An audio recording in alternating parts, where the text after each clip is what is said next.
I'm going to give it a couple more minutes. I see that the line is long at the bar, but as soon as that dies down, we're going to start. So get your last final drink and we'll find a seat, please.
Hello, sir. Isaac McClellan, Portland firefighter. Nice to meet you, sir.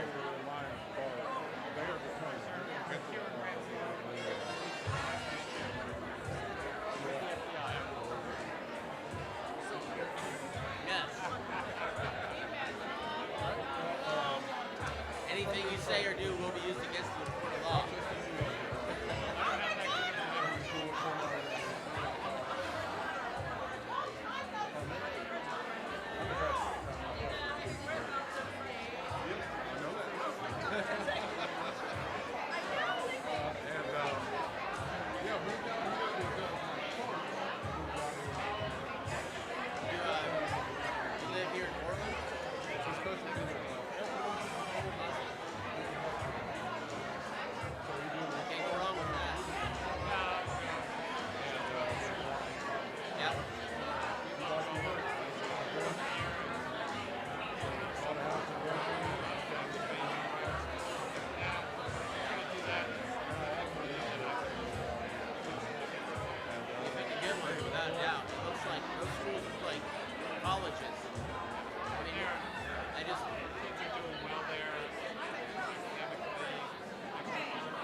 I'm going to ask Cantor Green to come to the stage. Cantor Green, if you could come to the stage, we're going to have our invocation starting shortly. Please find your seats.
Okay, please take your seats. We're going to start the program.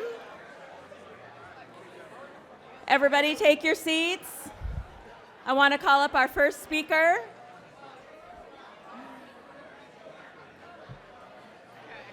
Welcome, everyone. Welcome.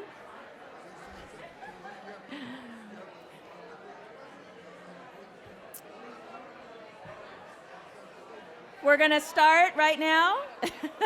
I'm not kidding, for real. We're going to start. Here we go. If everybody could take your seats, please. I want to welcome you all here. Thank you so much for being here. Thank you for giving us your undivided attention. It's very much appreciated. I'd like to ask Cantor Green from Congregation Beth Israel to come and give us our invocation for the evening. So please, people, let's listen in.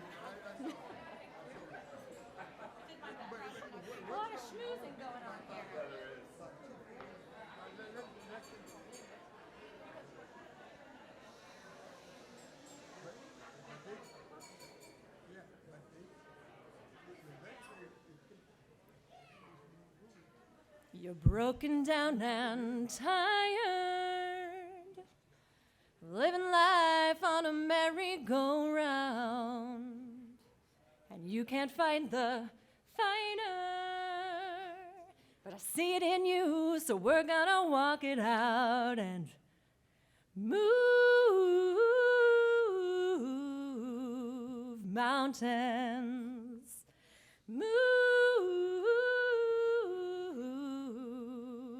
mountains, right?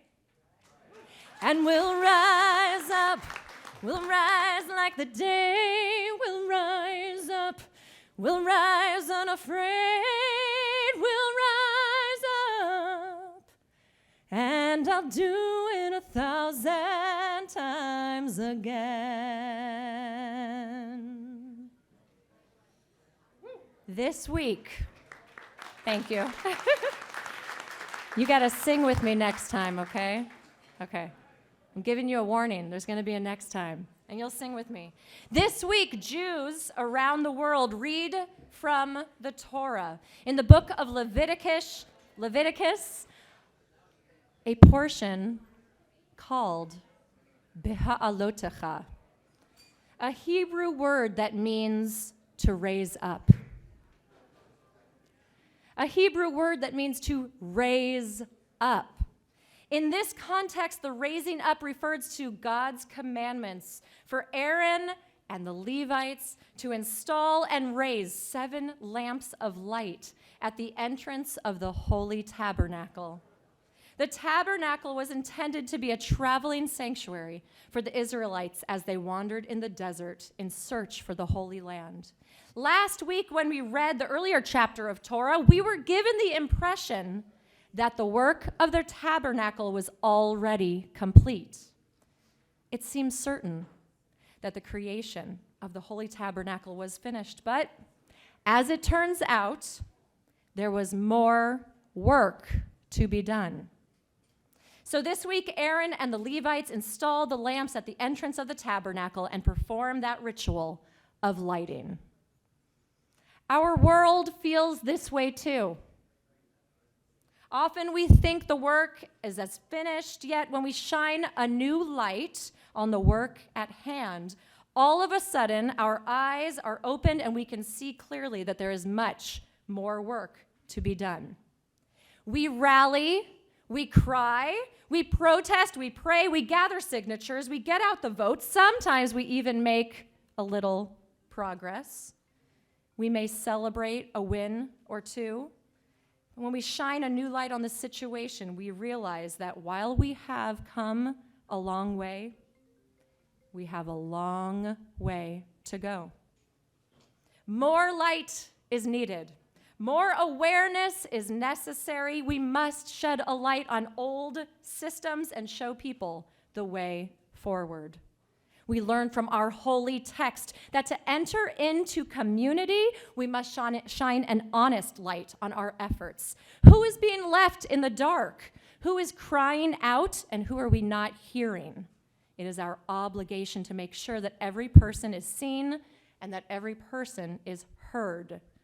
We have not created a holy community until every single person is not only seen and heard, but invited to be an integral part of creating that community.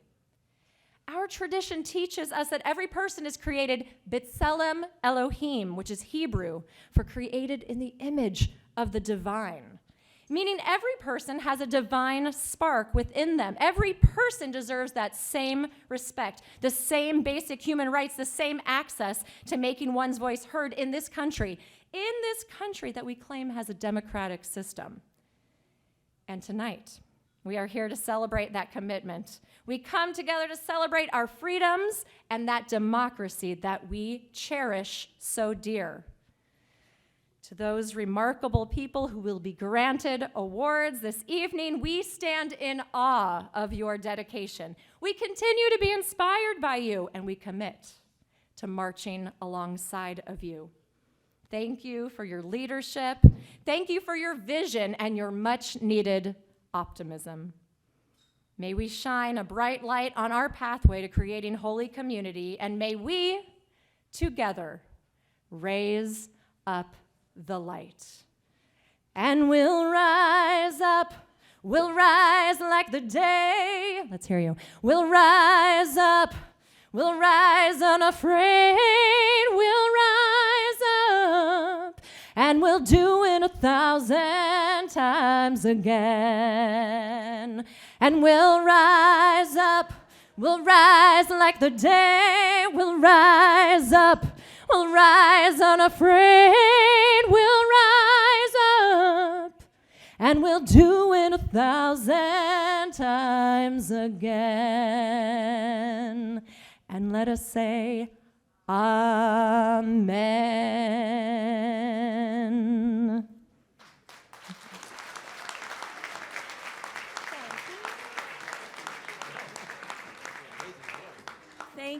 Thank you, Cantor, for that inspiring beginning to this amazing day that we're going to share together. And to follow that up, to give honor to our country and to really demonstrate why we're here, let's play the national anthem. I'm going to ask everyone to rise and look to my right.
Wow, that was great. So welcome, everyone. Welcome. My name is Jennifer E. Wegas, and I'm going to be emceeing tonight and bringing up these amazing people one by one. We also could not have a night like this without having the leadership of our dinner co-chairs. And so I want to invite them up just to say their own welcome to you. And our co-chairs are Dan Ryan and Jamie McLeod Skinner.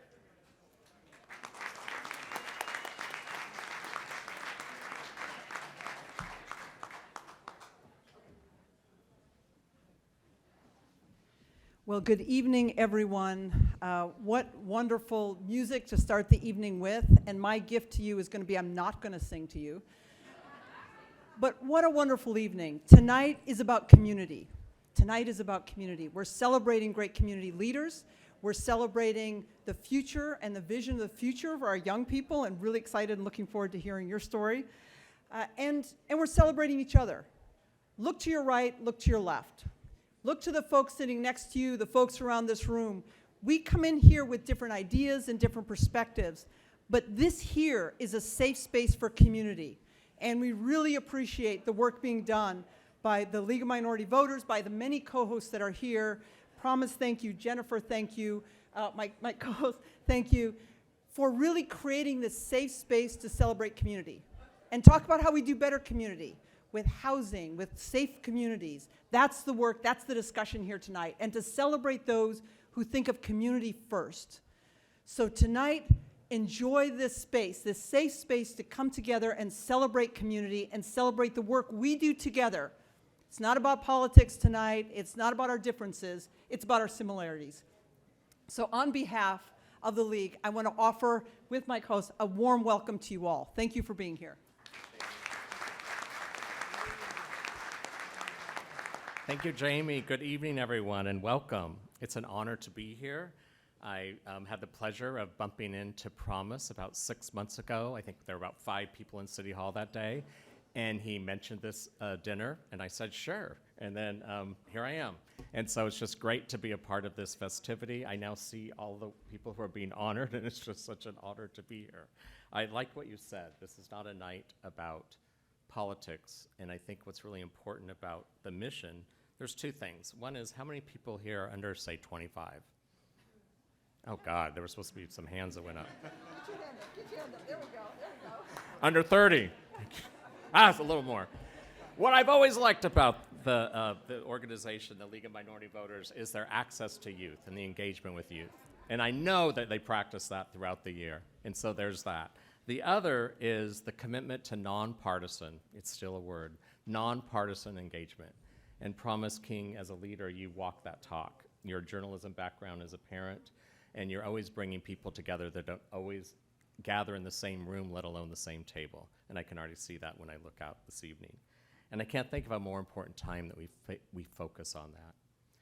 Too many moments, I know what I experience is a lot of slogans, a lot of social media, and a lot of demands. And we all know with really difficult, complex local problems take complex local solutions. And that takes dialogue, and it's messy, and there's usually tension involved. And we deserve that type of space. We deserve to hold that space, and we need to do it in person, just like we are tonight.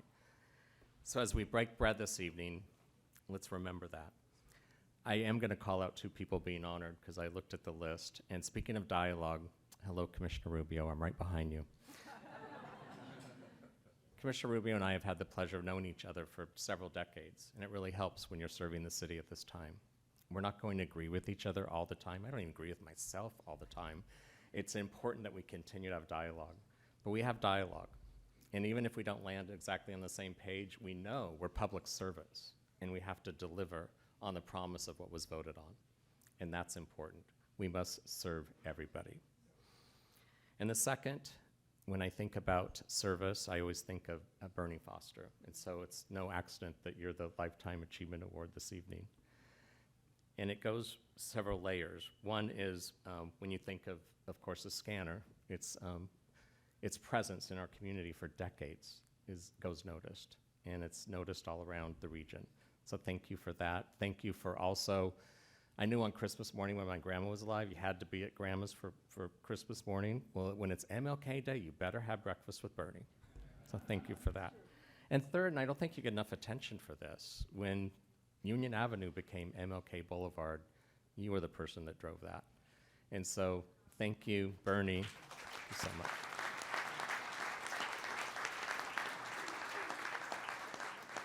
And Bobby, too. I see you out there, Bobby. Thank you. Anyway, have a wonderful evening, and please be generous. Thank you. Take care. Thank you. Thank you for that foreshadowing about generosity. That's always helpful. So the great thing about the League of Minority Voters is that you cannot leave one of our events without having learned something. And so we always make it a point to, when we have this captive audience, to make sure that we bring up a topic and have a, even if it's a brief discussion, a meaningful discussion about a topic that we all should be more aware of. So tonight, our topic is housing and public safety, civil rights matters of our time. And we have a couple of folks here who are gonna give us a little information about how they view this topic and their thoughts on this topic. So we actually have 4 folks, and then we're gonna have a discussion with one of our former, well, I guess we wouldn't say former, you're still part of our group, but one of our students from the League of Minority Voters. So I'm gonna ask, beginning with FBI State Director Kieran Ramsey, to begin. And you can come up here, you can sit there, whatever you're fancy. You did, of course. Thank you. Good evening, everybody. I'm going to start with a song as well, but it's going to be Row, Row, Row Your Boat, because that's pretty much my range. Listen, it is without no mistake that when Promise King asks you to come to something, you better show up. And that certainly is the case here tonight. This is a fantastic occasion, though, and I look out across the room. There are so many friends that I see here, from here in Portland, even from Lake Oswego, where I live, to see this intersection of people that are concerned. And I'll take Ms. Skinner's words to heart in terms of a safe space. But how sad is it that we need a safe space to talk about our community these days? There should not be a need for a safe space. But because I'm in the FBI, that is my business, in the safety, the public safety business. And given the topic tonight of civil rights and housing, it becomes prevalent, it becomes omnipresent to discuss this issue of public safety on the one hand and civil rights on the other. Because there are many in the nation right now that would say those are in contrast, when in fact they should be complementary efforts. I say that too, I'll share with you, the FBI's mission is really twofold: protect the American people and uphold the Constitution of the United States of America. Our mission statement is meant to contrast any argument that says civil rights and public safety are in contrast in any way, shape, or form. That is just not the case. But it is not the case from an ideological perspective, but it has certainly been put to the test. And we can look across our history in World War II with the internment camps of Japanese American citizens. We can look at 9/11 and see the measures that our government took that stressed to the max. We can even look at the pandemic, the coronavirus pandemic, and the outpouring of emotion that happened between what some people believed were their civil rights and the effort for public safety in the face of a national pandemic. And that continues today, but it does not mean that we should allow it to be a contrasting force. In fact, it must remain a complementary force of civil rights and public safety. I'll share with you, and the fact that the theme is housing is a civil rights matter. 42 USC, 42 United States Code 3631 is the Fair Housing Act. For those of you that are familiar with that, it was passed in 1968 by President Lyndon Johnson, in fact, in honor of Dr. Martin Luther King Jr. And it was to say that there shall be fair housing across this country, that no person shall actively, willfully deny somebody based on their race, their sex, their religion, their orientation, and any other number of protected characteristics that are perceived to deny a person to have safe and clean and fair access to housing. But even if we look in our own community today, is that the case? Everybody shake your head no. Everybody shake your head no. That is not the case, unfortunately. It continues to be a challenge for all of us as community members. It certainly is a challenge for the federal government, for the FBI. And I'll share with you this. Civil rights investigations are some of the hardest to prove, some of the hardest to investigate for us. As I sit here before you today, we have 16 active, full-blown investigations into civil rights complaints in the entire state of Oregon. That is not enough. One of the biggest challenges we have is underreporting. The underreporting of these issues, and that is to say, not every bias incident, not every hate incident, however deplorable it is, rises to the level of a federal civil crimes investigation, but we know it is the most underreported crime here in the state of Oregon.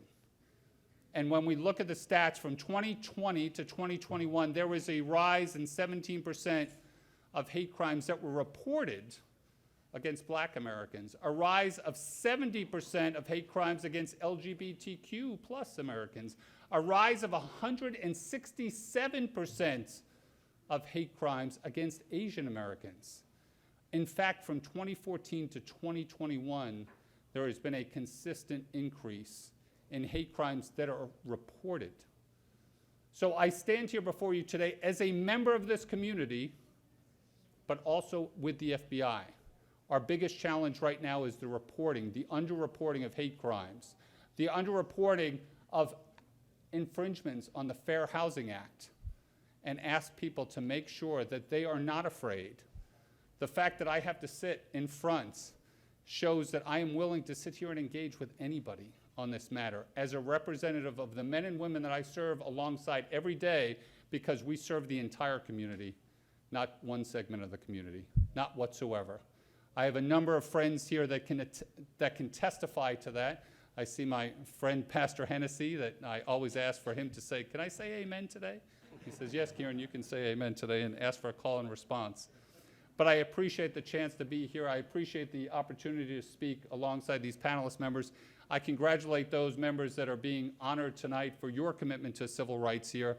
And of course, I'd like to say a special thank you to my friend Promise King, who, again, if he tells you to show up, you better show up.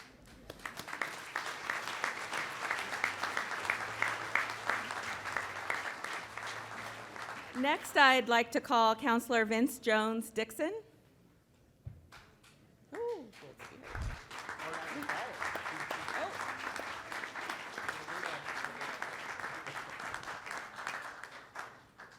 You were hiding in the back. I was hiding in the back. Thank you so much. Thank you. Good evening. Good evening. How are you?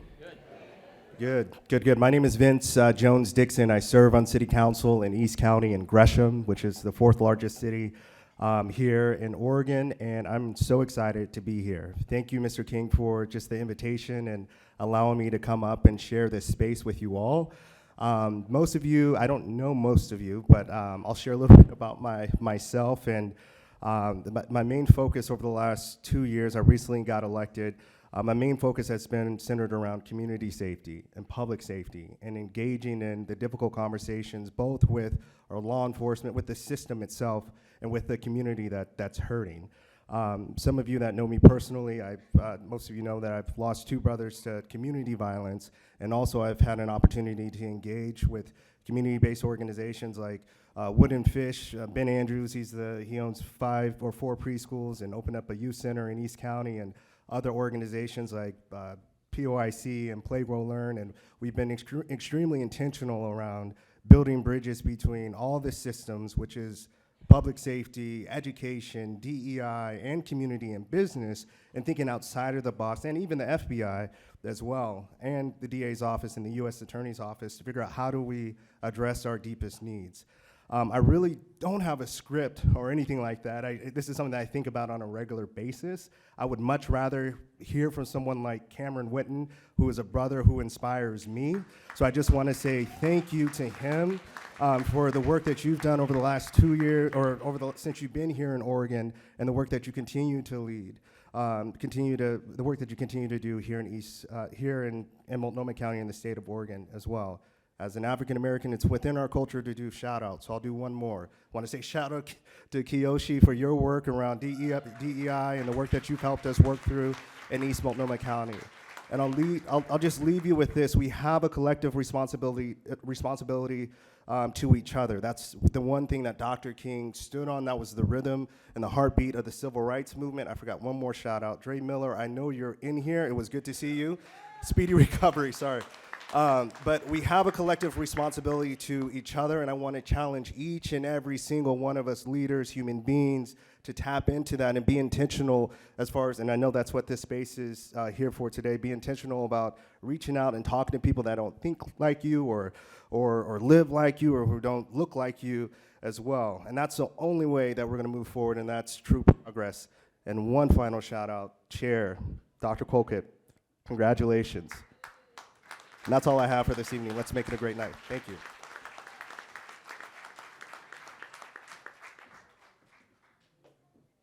Next, I'd like to introduce the Habitat for Humanity President, Steve Messinetti.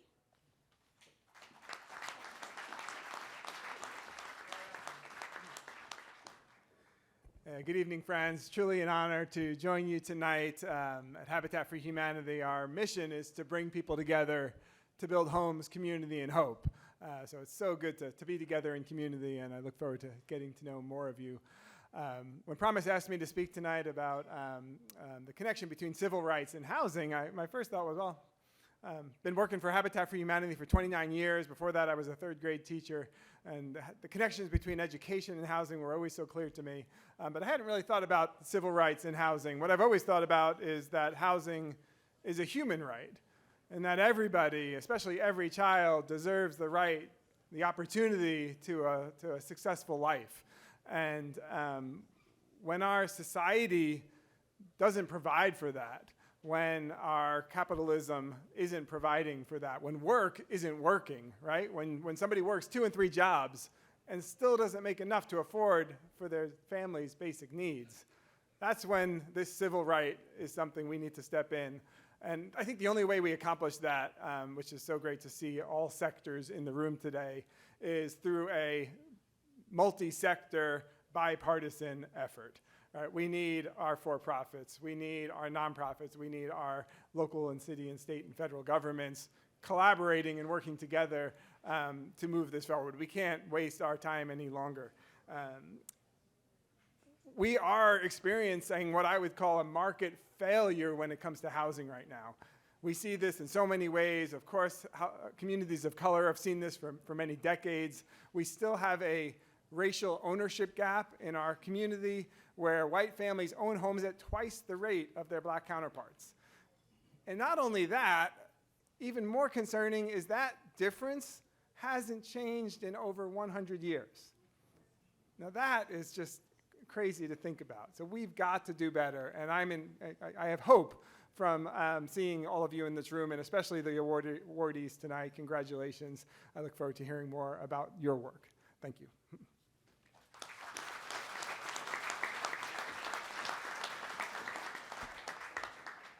And now we're going to hear from the Portland Firefighters Association President, Isaac McClellan. I said it right the first time? Okay.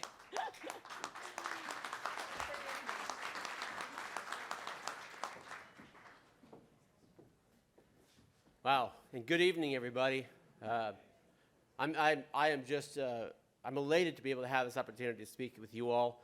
When I was offered to be on a panel, I thought a panel is a group that sits down a little lower and speaks as a group. I didn't realize it was going to be standing up in front of you all, so appreciate your humbleness. I've been a firefighter here for over 20 years in the city of Portland. And not only just here in Portland, but I also worked down in Corvallis in a small little town of Tangent where I was born and raised. I lived here my whole life. I love Oregon. I'm going to live here for the rest of my life, no doubt.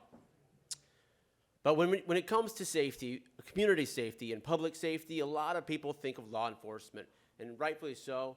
And so the people that spoke before me said so eloquently, we need that. But the other half of the community safety package is really feeling safe, from all kinds of dangerous things that can come and the light can throw at you. And that's really what firefighters are there for. A lot of people think of firefighters as the ones who put out the flames. Rightfully so, that is our primary mission, but it has expanded.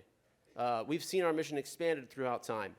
And really, what I like to describe is firefighters are the ones that are there for you. If you don't need a gun and a handcuffs, we're the one that come to your house to help you with when your pipes break at 2 o'clock in the morning, if you're in a car accident, medical issues. So firefighters are really, a one-size-fits-all, one-stop shop. You need help, we come and we help you. The problem we see here in Portland is that when I was expressing my views to Promise King, he said, you need to come and speak at my event. You need to come speak with these folks, because I was frustrated with when I see in Portland specifically is areas of Portland where fire protection was reduced, especially specifically in North Portland, Northeast Portland. Those areas were cut. And I didn't know how to reach out to people back in 2013 to tell them that they're less safe. How can I explain to them that they're less safe in their communities? And so I struggled with how to reach out to folks. And he said, this is what you need to do. You need to come speak at my event. You need to tell people this and express to them so that they know, like, these underserved areas of Portland where firefighters are being reduced or not expanded to meet the demand and people are less safe. That's really tragic. And for me, I see it at the front lines because I've served this community since 2002. And when it comes to housing, as the speaker just spoke before me, we absolutely need everybody deserves a home. Everybody.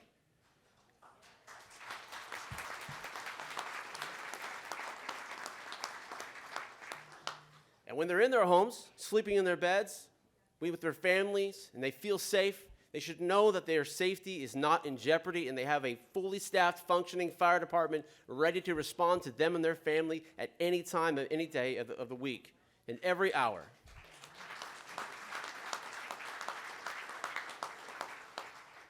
I'm so glad to see Carmen Rubio here and Dan Ryan here, some absolute champions.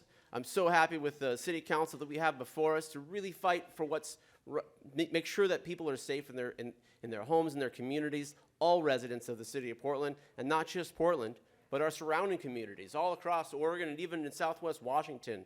So I really want to thank Promise King for this opportunity to speak to you, and thank you all. And if you ever want to talk to me afterwards, I love talking to people. I love hearing your stories. I'm so excited to hear the awards. This is the amazing event, and I'm excited to hear about the rest of the evening, so thank you.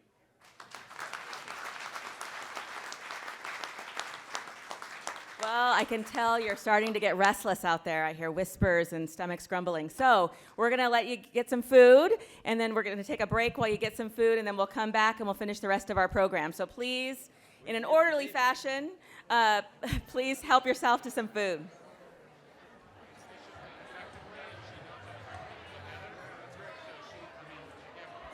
I know you're still in line and you're getting your food, which we really appreciate. We got some extra plates, so it looks like people are going to get fed, so that's great. But we're going to want to get started because I know you don't want to be here till midnight, and we have a lot of people to honor. And I know you're enjoying congregating, and I don't want to take it away from you, but I'm going to take it away from you. So I'm going to ask you to stand in line and be maybe not maybe talk in hushed voices, because we actually have a very special presentation that's next. So I want to go ahead and start with the program. I know you're still in line. Again, I apologize, but I know standing in line does not stop you from listening. And I know everybody can be quiet in line. So we're going to invite up one of our students from the League of Minority Voters, a student who, well, I call them a student, but they were a student in our League of Minority Speech and Debate Leadership Program.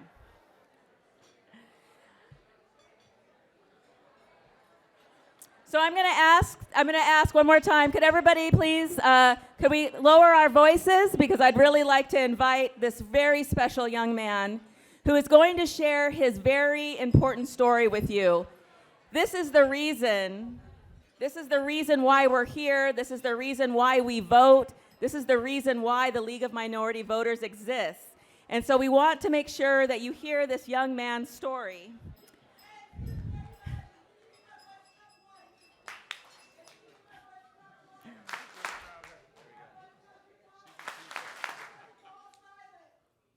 Thank you. Thank you.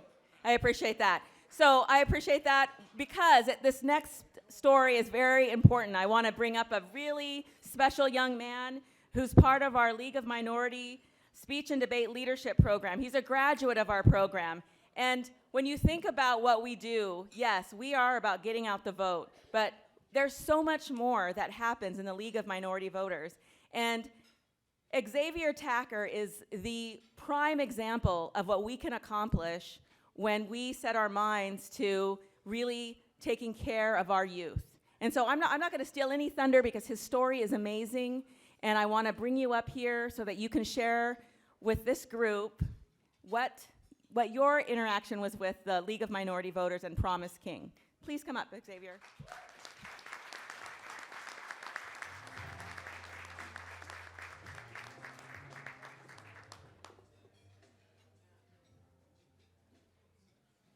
Okay, thank you everybody for having me here tonight. Thank you, Promise, wherever he's at, he's talking to somebody. My takeaways from my experience with Promise King in the league, I think, evolve every year and they change every year with more that I see what life is. And I thank Promise in the league for giving me the opportunity to change and to grow, to understand that life is not about surviving, rather it is about living. And I'm so grateful to say that I've been spending a considerable amount of my time since I've been with Promise, experiencing what it's really about, what living really is, trying new things, going new places. I'm gonna try and talk about this in a chronological way, how I came in, how I went out, sorry about that, and how it's going. I came to Promise not having any dress clothes. I came in a velour track jacket and track pants. I think Promise remember. I thought I looked good. He wasn't the most excited about that. Promise sat me down that day and he went in his drawer. He got a lot of drawers in his old office if you've been to the one on Hayden Island. And he opened a drawer full of clothes. All different sizes, all different colors, real nice stuff that I'd never seen before. And he said, "Son, come try this on." And he sent me home that day with a wardrobe. I was confused. I came to him at a vulnerable time in my life when I didn't feel like I had any guidance on what was right and wrong, and somebody to tell me, "Hey, you're not going about this the right way." I think in the way that we raise our children and the way that the school system is, they'll tell you quickly that you're wrong, but they will not tell you where it comes from and how to change it. I was just doing things and not really understanding what my motivations for them were. By this time, I'd been accepted to Oregon State University. I had really hustled to get a lot of scholarships that ended up leading me with a full ride, but I wasn't doing them because I wanted to go to college. I didn't think college was right for me. I didn't think I would make it. I didn't think that I could cut it. I didn't see myself going that far in life. I did it because that was the way that I could expand my future, prolong my vitality as a person. What Promise did for me was he gave me a summer without noise, a summer without stress, a summer without altercation or interaction, just a summer of quiet in his office. I got to learn what living with purpose is. And some of you have been privileged enough to hear Promise talk about purpose. And I think until I left this program, I didn't know what mine was, or I didn't feel that I had any at all. I got to see what it's like to start at 7 in the morning, leave at 7 or 8 o'clock at night, and eat only what comes out of the crock pot, not going nowhere else to eat, eating unseasoned turkey and chicken and all those things, and he was happy doing it. And seeing, not happy doing it because it tastes good, right? Happy doing it because the fuel that was going into his body was not to sustain himself, but it was to lift me up. He was a good enough swimmer that he could pick up somebody that was starting to drown, starting to sink, and not only hold them up high enough, but teach them how to swim as well so they could go on and help somebody else. So, in the interest of time, when I left Promise, I left properly clothed, and I left with a word that I will never be able to get out of my mind. I'm gonna get it put on my body at some point, the word purpose. And purpose takes a lot of forms. It's not just I have a purpose as in I want to pursue this career, I want to get this degree. It's every single interaction that I make with somebody or that I make with myself in a day got to be towards a certain end. It's mindfulness, it's direction. something that I really thought I lacked before this program. Being around people changes how you talk, how you think, how you perceive the world, and being able to be around Promise one-on-one for such an extended period of time in such a vulnerable period of my life really quieted me down. I left less angry, I left less confused, I left more peaceful, and I left realizing that I wanted to go to college not because I wanted to prolong my experience on this earth, but because I wanted it to be meaningful and because I wanted it to impact somebody else. To the how I'm going, I went to school. Like I said, I was on a full ride. That's something that I thank God for every day. And I went and I joined research. Oh, thank you. Thank you. That's a whole nother topic. The fact that people is hundreds of thousands of dollars in debt makes my stomach hurt. And I feel for everybody that I go to school with that goes through those things. There's been times in my life when I ain't have anything in my pockets, and I know how that feels. And when you're in that position so long, it makes it hard for you to live with a purpose. You live for survival. When I went to school, I found things that I loved. I found science. I found curiosity again. I unlearned doing things just to get me to the end of the day. I started doing things to see where the day took me. How I'm doing now, I'm a nationally acclaimed scholar in biotechnology, and that came with a lot of purpose. It took a lot of time, a lot of sleepless nights, a lot of not eating because I'm in the lab, all that stuff. And it took a lot of explaining to people that would never understand what I come from and what I'm doing now and what my projects even are. Just last Thursday, today Thursday, yeah.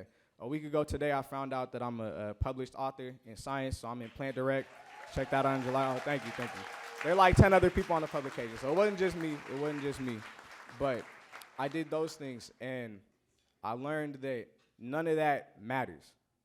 What I do, what I walk up here and when I puff my chest out, show you what's inside my coat pocket, any of that, show you my pockets, that don't mean anything if the people around me aren't doing anything, the people around me aren't getting better, and the people around me aren't making me better. So I had to find a community. I went to school with pretty much nobody in my inner circle in school. My best friend, this is the first time I've talked about this in a setting like this. My best friend was in a court order rehab down the street from me in Corvallis while I was in the dorm. So I had to be in school, starting this new life, seeing the promise of his youth ending because he's now in the system.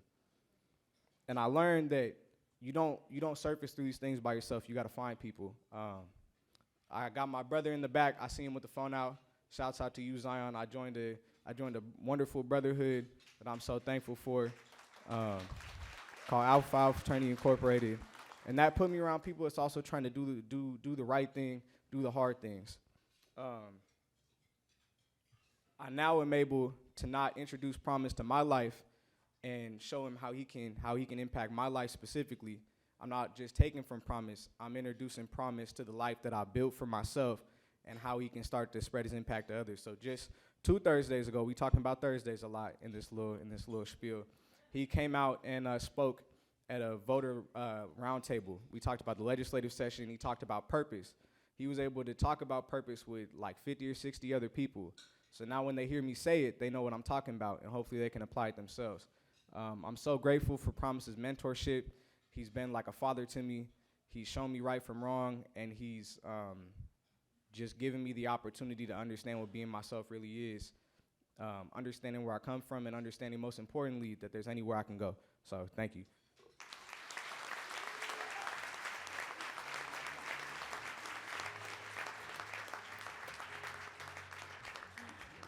Like I said, inspiring, right? Let's give him another round of applause.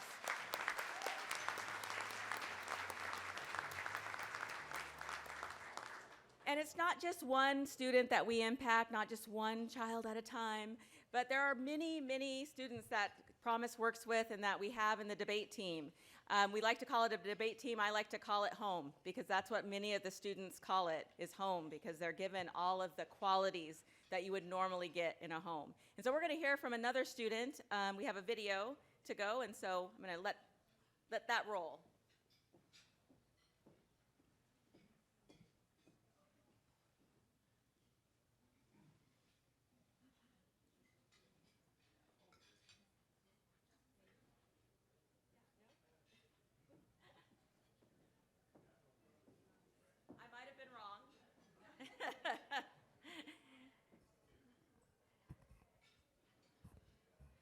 okay. Oh.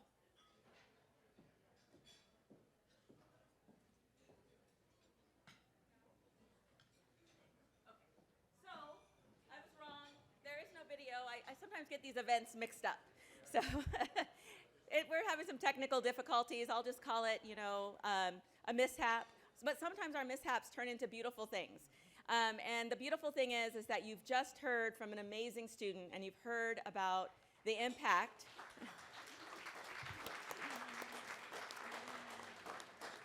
The impact that the League of Minority Voters has. And so with that, I am going to do a call for donations, because we're not able to do this without your support.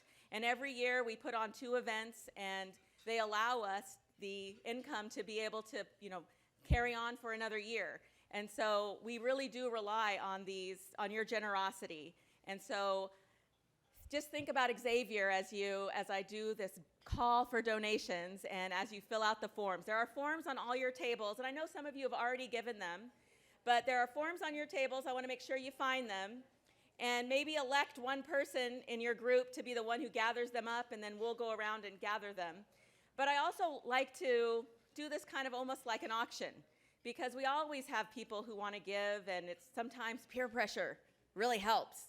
So I'm going to start the first bid out at $5,000. Is there anybody who'll give $5,000 to the League of Minority Voters? Is there anybody out there? It's okay if your hand doesn't go up on this one. There's several more.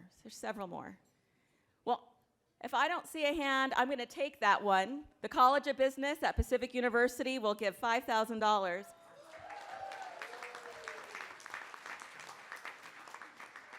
Okay, I did the hard one. So now we're going to jump down to $2,500. Is there somebody who can give $2,500 to the League of Minority Voters? I got a $2,500 here. Thank you. Don't be shy. We don't just need to have one. We can have multiple. Don't worry. Anybody else want to do $2,500? We have people who will run. Oh, I got another. Did I see another hand? Did I? What? Oh, she's not? Oh, I see. You're hidden. You know what? I'm going to give you an applause for intent. She wants to. I mean, come on. We have a 9-year-old who sees the value of the League of Minority Voters. Let's see, who else has good intent here? Who else will give $1,000? $1,000. Okay, we got $1,000. I have another $1,000. That's a different one. That is real. Wow. Oh my goodness. That is amazing. Thank you very much. Do we have any more thousands? Please come around. Maybe keep your hands up one more time really quick just so I can have. That's right. This young lady is taking $1,000 out of her probably college education to support the future of this country, right? So congratulations. Okay, so I know some of you are shy, so you can just fill out the form and, put your information in there and we'll come around and pick it up. But how about $500? Anybody willing to give $500 to the League of Minority Voters? Anybody out there? Oh, no, you already done yours. I got $500 here, another $500. Okay, I got another $500. Thank you so much. Think about how many students you are supporting right now. So I'm going to give you a couple more minutes to think about $500, and then I'm going to ask you to continue to, do the work. Even if we can't give dollars, we can give time. We can give effort. And the other thing that the League of Minority Voters needs critically are volunteers. So if you have found that you have an affinity for what you're hearing and you're interested in working with us, you can just let us know. You can let Promise know, you can let me know. We're on the website, and we'd love to work with you. There's all kinds of different volunteer opportunities. So it's not always about the money. The time makes such a difference. So I hope to see you and get to meet you in person by volunteering with us. Okay, so that's enough of the generosity piece. We're going to start doing a lot of honoring. So let's see. Next, I'm going to call up Promise to give you a little information for those of you who aren't as familiar with the League of Minority Voters. He's going to give you a little bit more about our mission, our vision, and the the Lift Every Voice and Vote campaign. So Promise, come up here and, talk to the folks. You've been mentioned a lot. Oh, should I do another one? Okay, I've been asked, will anybody give $200 to the League of Minority Voters? Any $200? Oh, I got a $200. $200. I got another $200. $200. Thank you. How about $100? Got $100, another 100, 100. Oh my goodness. Thank you. I want to applaud you. Right? Thank you. Thank you so much. Thank you. So, Promise, come on up. You are next. You're going to hear from the man who's been talked about.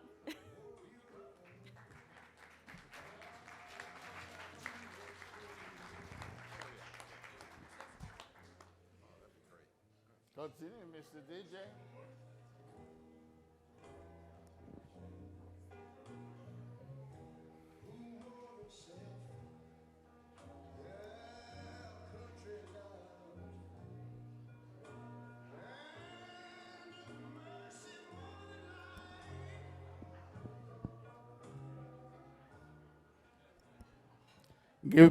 Give Mr. DJ hands of praise.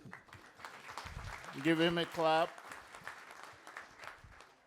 You see, when you've been given so much, you've been loved so much, you have been befriended so much, it is hard not to be grateful. I hear a lot of times that we cannot, as a people, come together. I want this evening, for those who said we can't come together across race and class and politics, I want them to see the beauty of this room. So give yourself a hand of applause, please.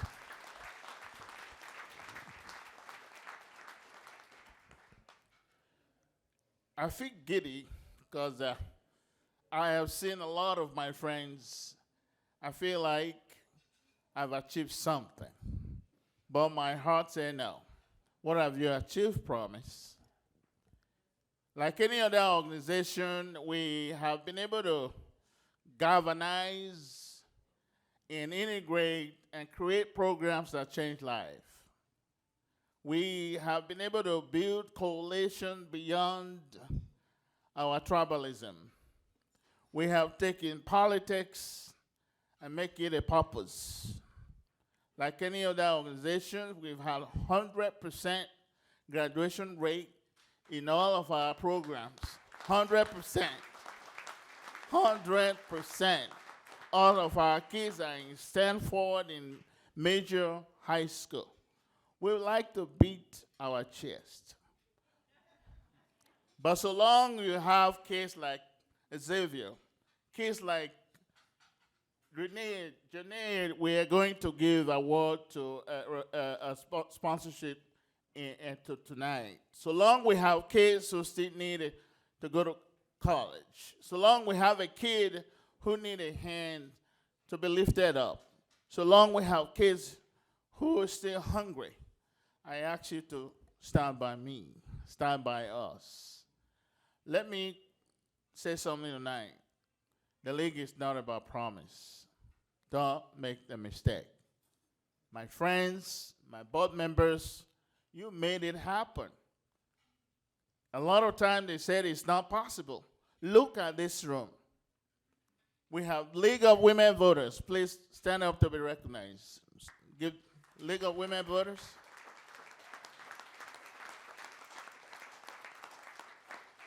We have NAACP. President James, please stand up to be recognized. We have Oregon Republican Party. Stand up to be recognized. We have Oregon Democratic Party. Stand up to be recognized.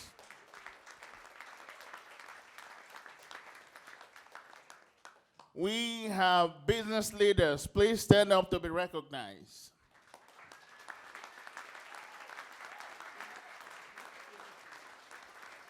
We have union leaders stand up to be recognized.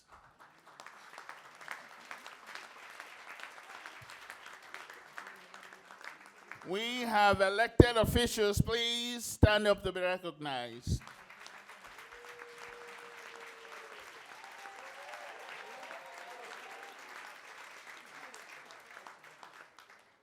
We have young folks, old folks, not so young folks, not so old folks. That is the beauty of the league. Like any other organization, one of the things I'm most proud of is that we've been able to wipe tears away from the faces of our children. When politicians and others talk about public safety, we talk about changing lives of kids. And those who have been there with us, I want to thank you. Loretta Smith has been one of our advocates for kids. Loretta, please stand up to be recognized.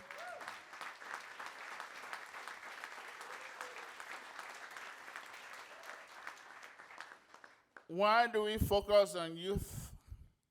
Because youth is our future. Every time I see that young man, Xavier, I said, we are building the league for the glory of our youth. I am a village man. I don't know how long I have to stay in this country. When my dance is over, I go back to my village, and I hand over everything to those youths. So the league is we're not competing with anyone. I make no mistake, when bipartisan. We die and live on convening both sides of the aisle. We shrink an inch from that vision, because that vision is the only way that our communities can face progress and can actually build solutions for the issues that uniquely impact us. So the league now is in 12 states.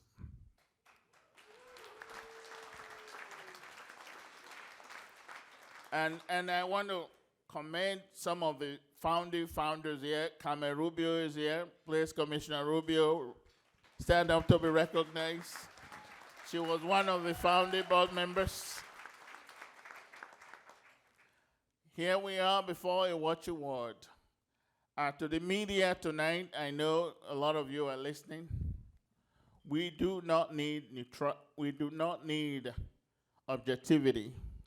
We don't need neutrality.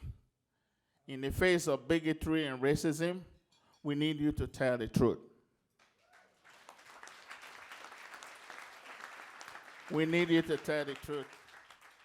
I have to say that because as we gather tonight, the league is launching its California chapter next week. Our co-chair, Mayor Khan, a Pakistani immigrant who is the mayor of Irvine, California. She came here 20 years ago. She is a co-chair of California League, and she has been also a co-chair, co-vice chair of the National League.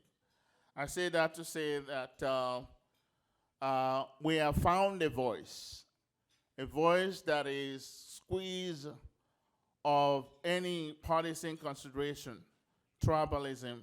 That's not who we are. Who we are is a community bounded together by common vision to elevate and to ignite passion for civic engagement among our people. I want to end there. I want to let you know that we need your help. We need you to sign on for the League of Minority Voters. We are going to be successful. We just want you to be successful with us. We are going to be successful. We will build this league in as many states as we could as the power can, but we need your help. Your Complacency will not stop us. Your scorn will not stop us.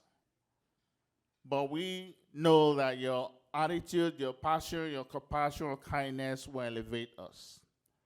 So on that note, I want you to sit tight, and if you have any question and you have any need to really help us, advocate, help us to raise needed resources, you're not raising money for me. I get paid $1 a year, $1 a year. That's to tell you something. You are trying to change lives, because when you put resources in the board hands, we change life. We know how to do public safety. We take our kids and turn them around and give them a purpose. Thank you kindly, Madam MC, and the floor is yours. Thank you for listening.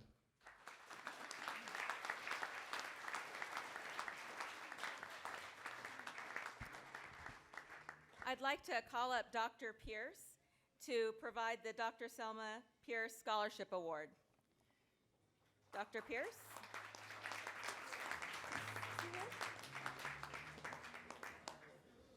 Oh, maybe he's not. Oh, okay.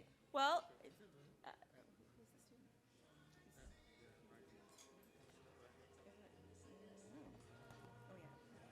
Well, I'm sorry, Dr. Pierce actually is not able to be with us this evening, but we are still going to go ahead and give the scholarship that he's provided the resources for. And Jason Pete, do you mind coming up here?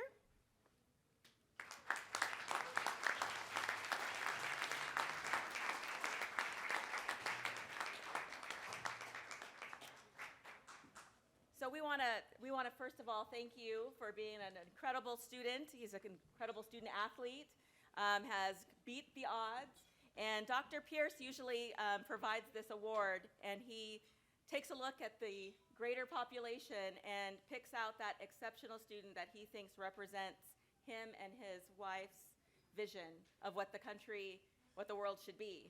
And you are that student this year. And so would you like to say a few words?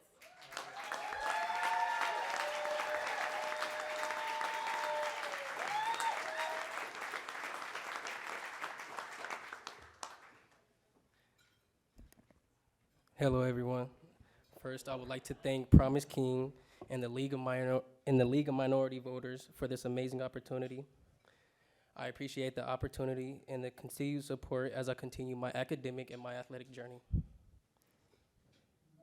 I'd like to also acknowledge my mother, who helped raise, who was a single parent of 2 children.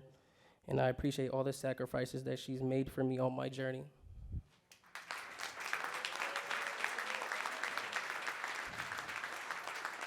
I'd also like to thank my grandmother, who has also helped raise me.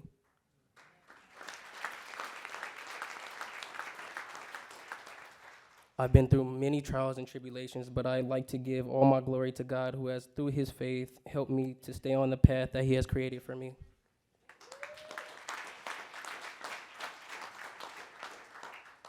I hope everyone continues to enjoy the event. And again, thank you to the League of Minority Voters and Promise King for this amazing opportunity. Thank you.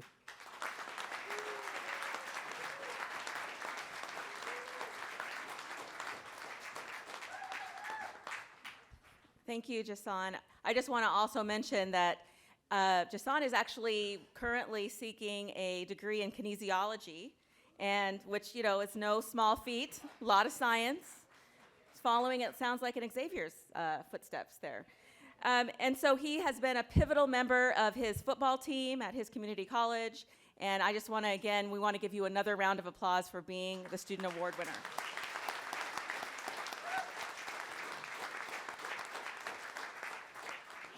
I'm a little bit hesitant to make this next step because we're supposed to have a video. Videos have not been working for me tonight. Are we good tonight? Yes? Okay, okay. We're good to go? Okay, we're gonna, no, not yet. Do you want to introduce the video? Yes, he's still trying to prime it.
on your right or your left side, not in terms of some political kingdom or ambition, but I just want to be there in love and in justice and in truth and in commitment to others so that we can make of this old world a new world.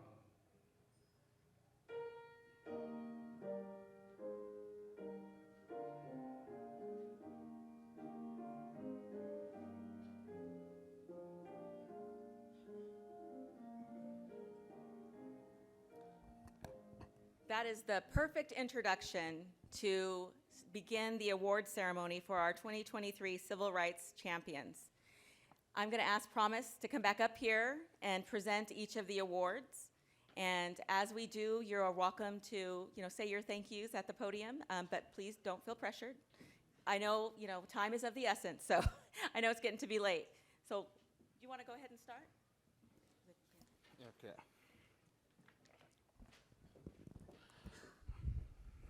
Well, somebody called me and said, Promise, why do you always give award to important people? VIPs. I said, no, we've never had to give award to Bill Gates. Neither we have to give award to Steve Jobs. We never have to give award to the mayor. We give award to those who take their profession and apply it and give back to the community. So the barometer is not your high and mighty. The barometer is your high and purposeful. And tonight, we want to celebrate a noted journalist who has been with us, and Mr. Kent Buddy. Kent Buddy never turns down an opportunity to MC or do or help the community out. Never turns down an opportunity to hug and embrace. And he has been a front runner. And tonight we crown him as a champion, a civil rights champion. Give him a round of applause.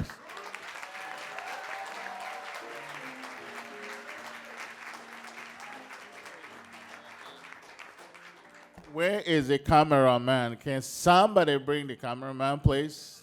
You can't miss this.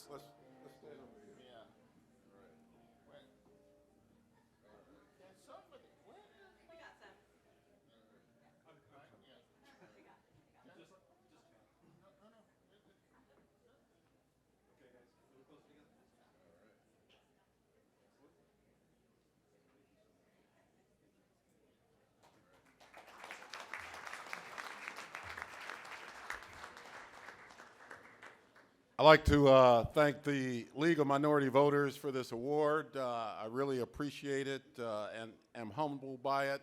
I am also happy that I was the first to get awarded because I do the early morning show and I have to go to bed like really soon. I never thought of myself as a civil rights champion.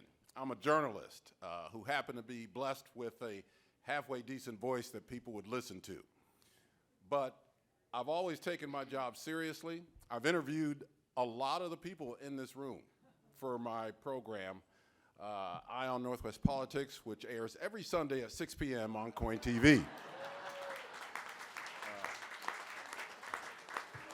And my interest in starting that show was to give people a chance to have uninterrupted conversations that did not involve it being cut up into sound bites and allowing people to fully express their opinions on politics. And I think that I've been able to have some really good interviews with people because they know it's a comfortable environment and I'm not there to attack them. I'm really there to get information about what it is their position is. And I view that as something serious that this community needs, especially in this polarized environment. When I do interviews with a Republican, for example, I get emails from Democrats who say I shouldn't have interviewed that person. and vice versa.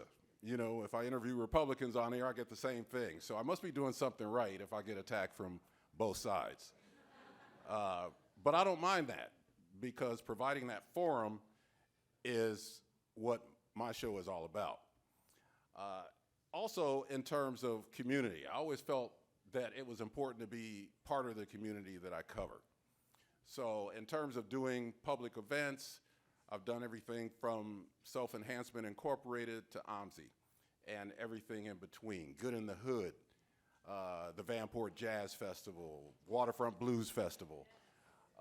Those things are important to me because it shows people that I'm part of the community as well as somebody who covers it. I have a vested interest in Portland's success. And Portland will be successful. We will be coming back.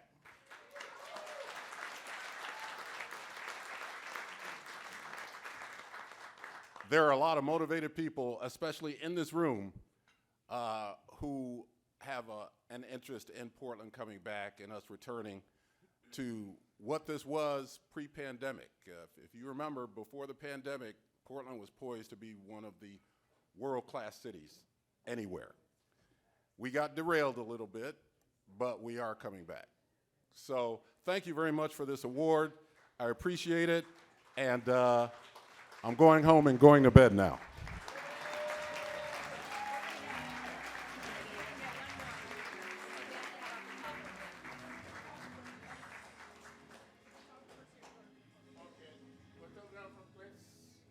We'll be quicker next time. We're more prepared after this one.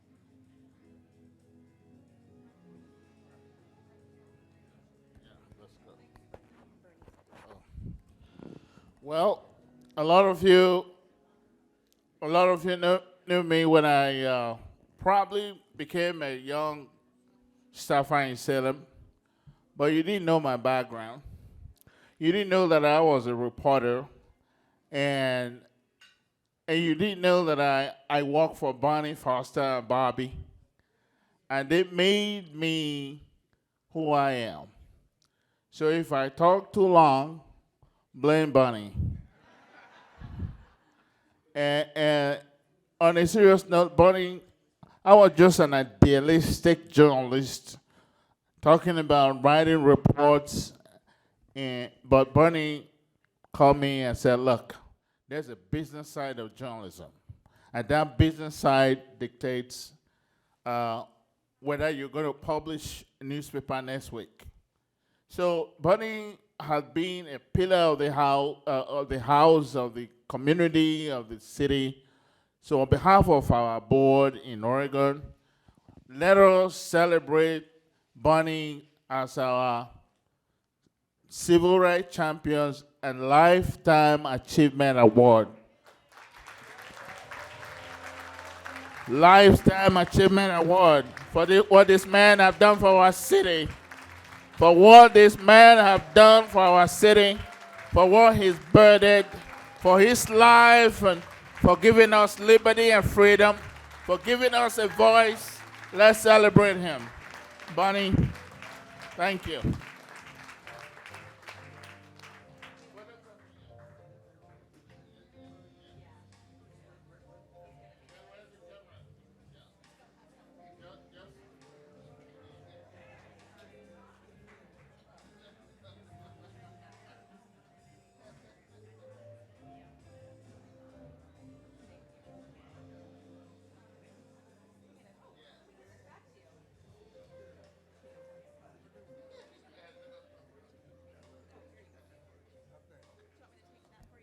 Thank you.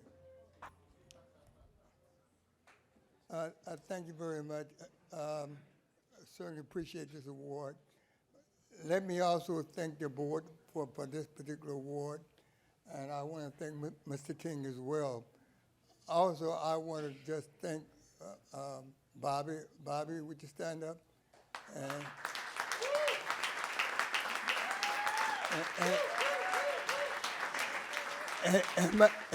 And my son James he's from Arizona, so he was up today on some other stuff. So welcome him.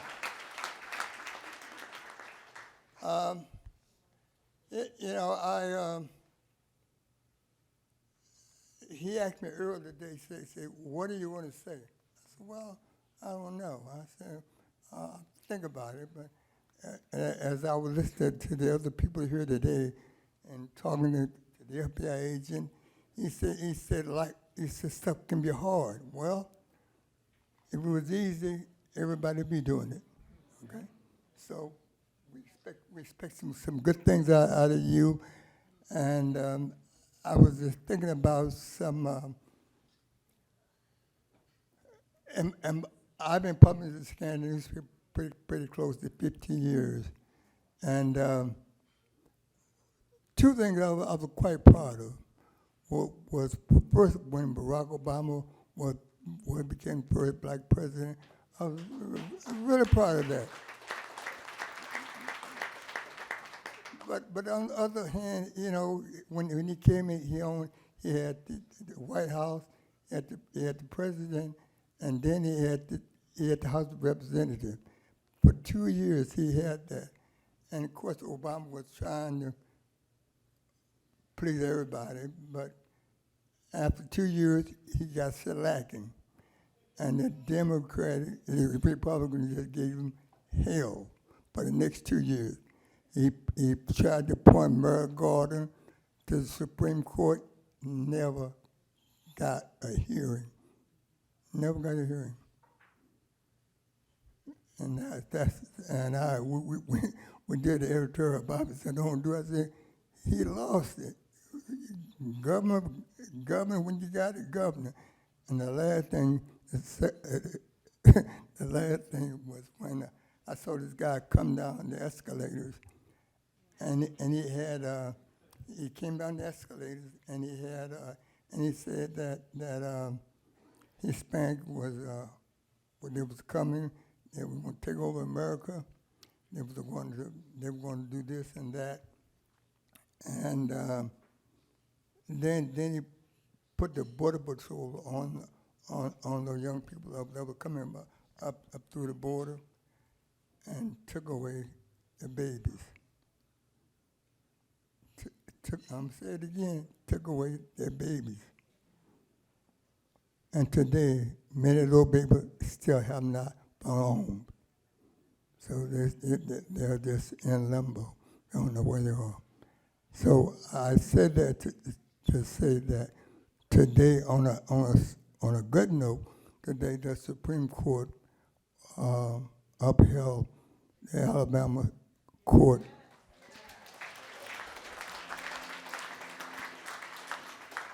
So there is a challenge for all of us to do.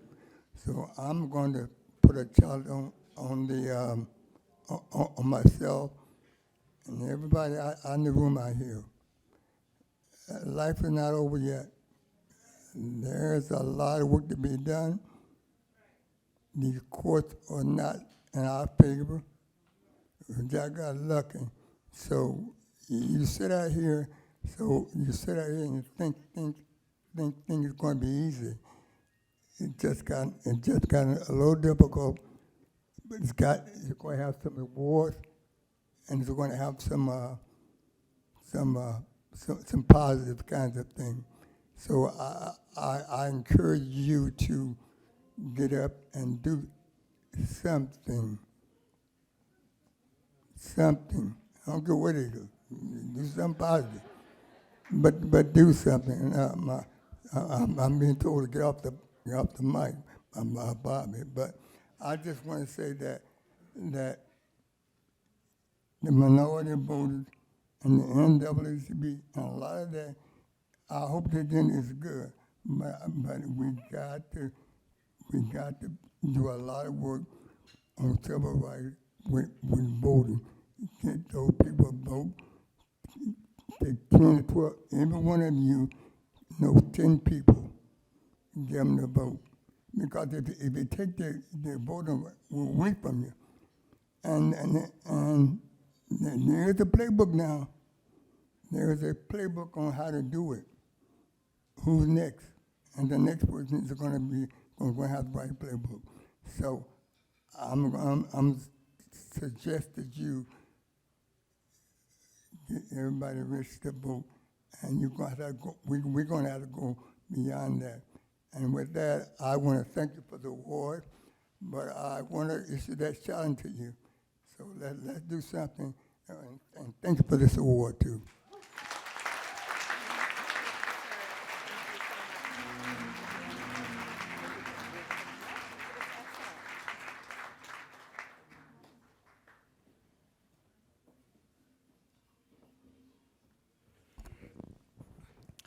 Well, what Bunny is to me is what I'm to Xavier. Give Bunny a round of applause.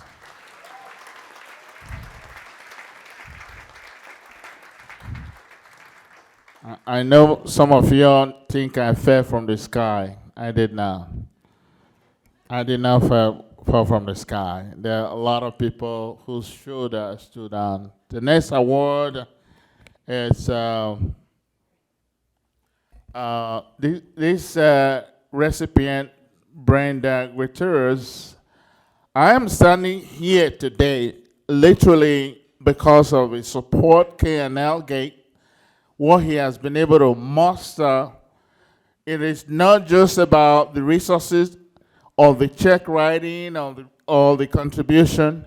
It's the validation, the big brotherhood that Brenda has actually given to me and the rest of the community.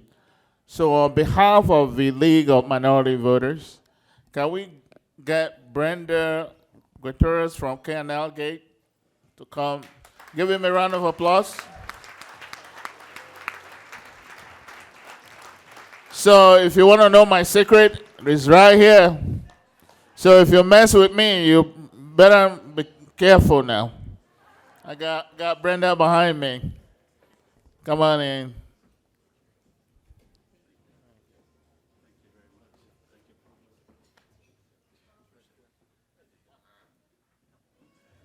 Hey, is it okay? Promise. The reason I'm here is because I share many of the same beliefs that you have. What is dangerous to many, or some at least, and is powerful to you and powerful to me, and I think powerful to everyone here with us, is when you give a light, you give a chance, or you give hope to somebody, it is amazing what can happen. Jason, I saw you. You've been given a chance, so I hope you take it. One of the things I know, and Xiaoyan Chendenis, a partner of mine out here, she's the managing partner of our office. She came to this country with 2 bags, and now she's on the managing board of a 2,000-member law firm with over 5,000 employees. That only happened because somebody had to give a chance. Somebody had to give hope or a light.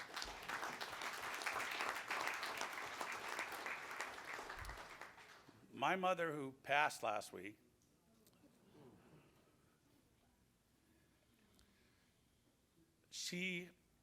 when she was in high school at Sacred Heart,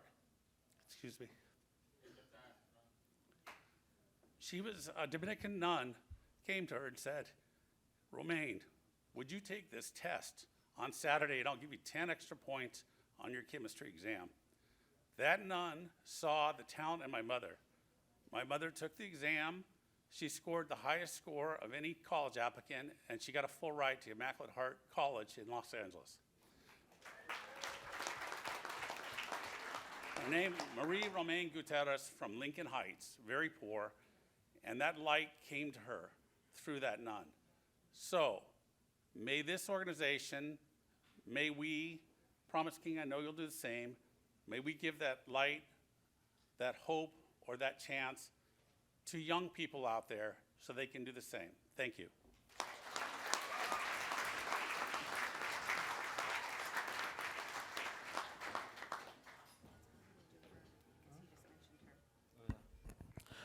Well, it's hard for me to say Brendan without Xiaoyan Chendenis because they are twin goodness of goodness. That's how I call them. Xiaoyan plays I can't even tell you how much is given to our community. Please come on down and receive our award on behalf of our board. Give it her a round of applause, please.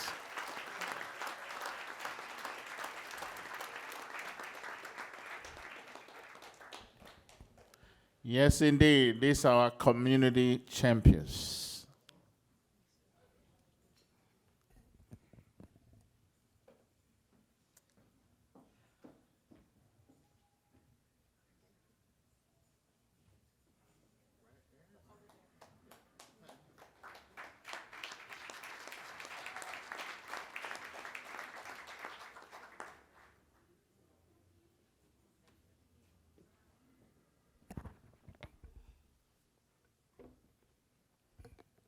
I didn't come prepared with a speech, promise, because I didn't know I was supposed to give a speech. You know, what I wanted to share is I was sitting there thinking about, as part of the Asian culture, you kind of want to do things and not really get, you're being very humble about it, right? But I also learned that I need to speak up now. I will start with this story a couple of weeks ago when my dad, who's 80-something, and we're all naturalized citizens, we're all Americans. And I think the last election, for the first time, my mom and dad voted in Houston, Texas. But what he said to me was an interesting conversation I had with him. He said to me, well, Cheyenne, they may come for us. And if they do, what would you do? I said, what do you mean, Dad? That's crazy. What do you mean they come for us? I said, who? He said, well, the government, the American government. I said, what are you talking about? We're naturalized citizens. And he's like, no. I'm serious. What would you do? I said, well, I'm a lawyer, this doesn't make any sense to me. And he said to me, well, you know what? They came for the Japanese, and they were multi-generation. They were born here. So what would you do? And last month, we celebrate, the Jewish Heritage Month, and we also celebrate AAPI. And our firm had a speaker who was a Holocaust survivor and talk about that. And in that, it reminded me of this poem, which I'm going to read, and this show how important it is to League of Minority Voters and what Promise said, that you can't just be neutral and you can't just stand by it, right?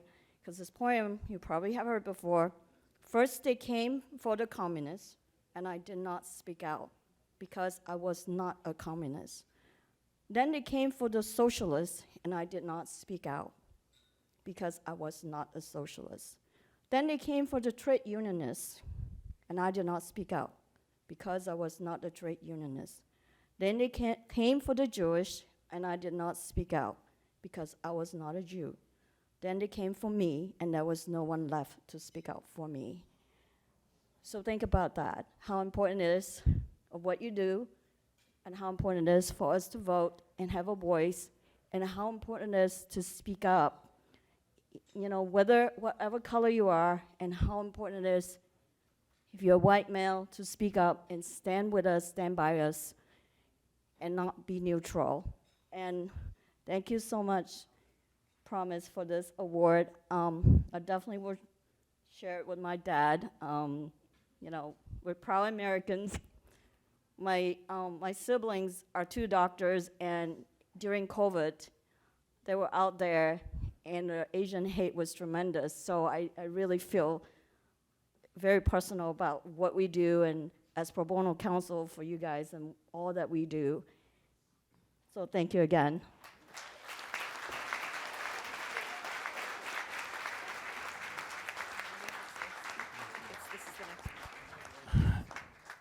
You know what? Because of K&L Gate, we don't have to worry about corporate law.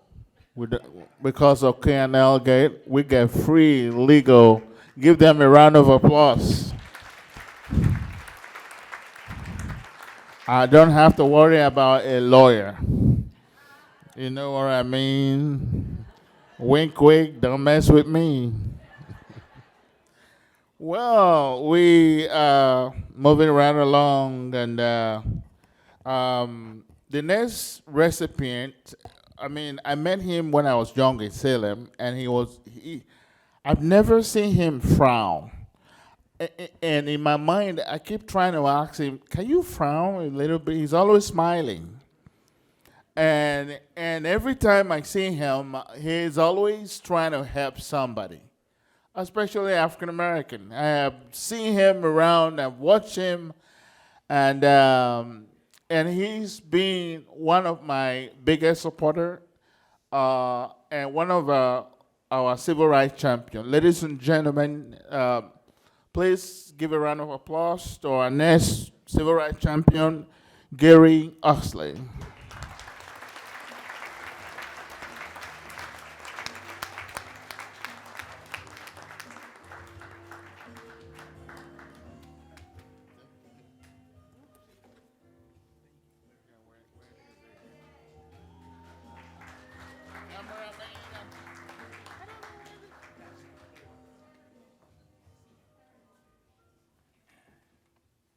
Thank you, Promise. It's an honor to receive this award, and thank you, members of the board. That better? Okay. Thank you, Promise. Thank you, members of the board. When Promise called me and told me that I was going to be getting this award, he said, I'm going to give each of the recipients 2 minutes to talk, and I will pick your subject for you. Now, I noticed Bernie got to pick his own subject. It's all right.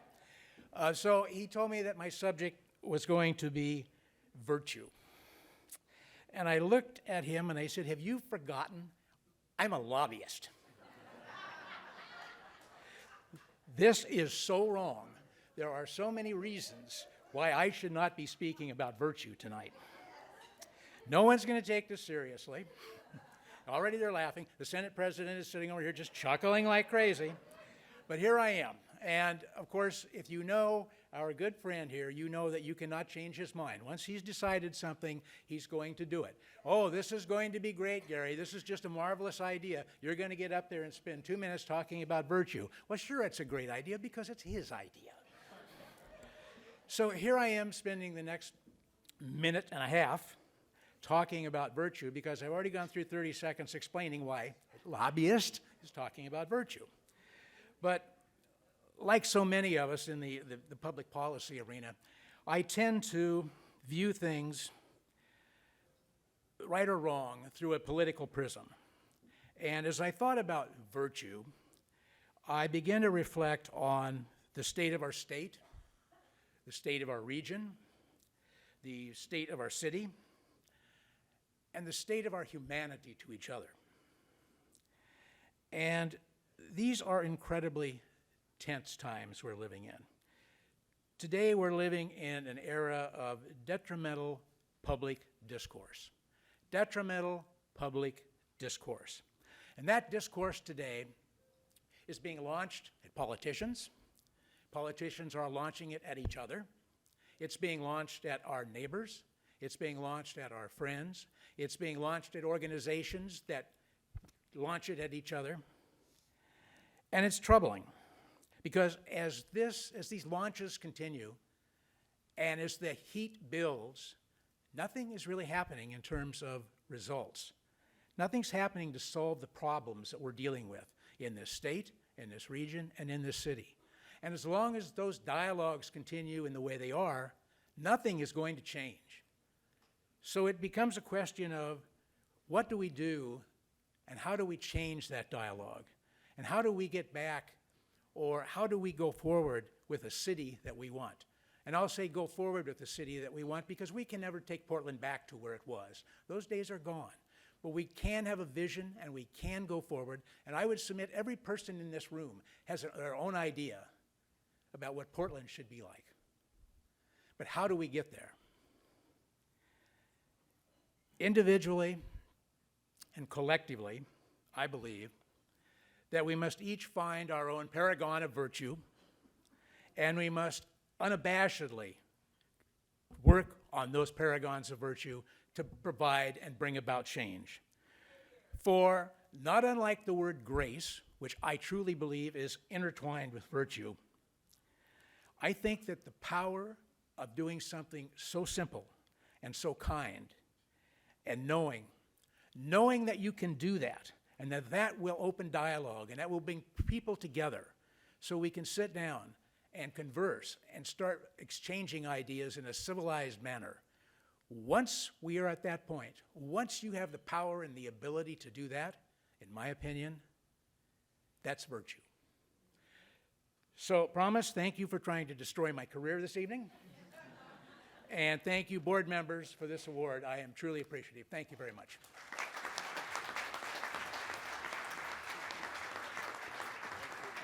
Thank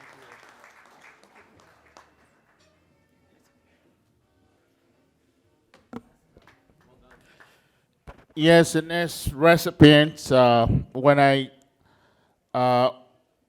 went to Salem to work for one of the legislatures, the first face I met was Kero Suzuki. She smiled at me, and I looked down, look up, smile again. I said, yeah, somebody is smiling at me at the state capitol. And every person of color that have come to Salem, every person seeking a job in policing, the first face you see is Kero Suzuki, especially in the legislative administration office. Before I move forward, let me thank my old friend, Rob Wagner, Senate President. Rob, stand up to be recognized, please. Rob, stand up. Rob and I go way back as young legislative intern and age, so he's a big shot now.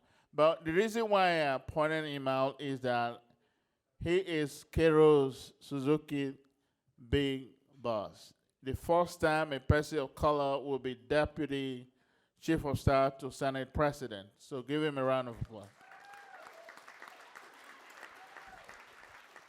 So Kero, come on down and receive your award, and congratulations.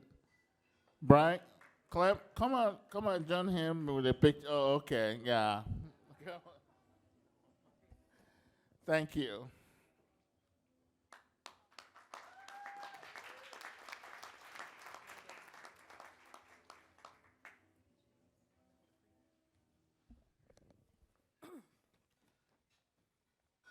I was really worried that this microphone would be too high for me. So, Promise and members of the board of the Oregon League of Minority Voters, thank you so much for this incredible recognition as a civil rights champion. I'm someone who's kind of more comfortable with being behind the scenes and lifting others up. So this is being up front and center is a different experience, but I'm going to be okay. I'm truly honored to receive this award along with my fellow award recipients. It is truly very humbling to be among you. I have been extremely fortunate to have been a part of democracy in action in my nearly 30-year career. And in a conversation that Promise and I had, he said to me that representation is important, and it is. And so when I started in the legislature, you could count the number of Asian Americans involved in the legislative process on one hand. I saw trailblazers like Senator Mei Yi and Senator John Lim, but then there was a dry spell. 3 decades later, I don't know if any of us would have believed that there would be 5 API legislators elected to the Oregon House in one cycle.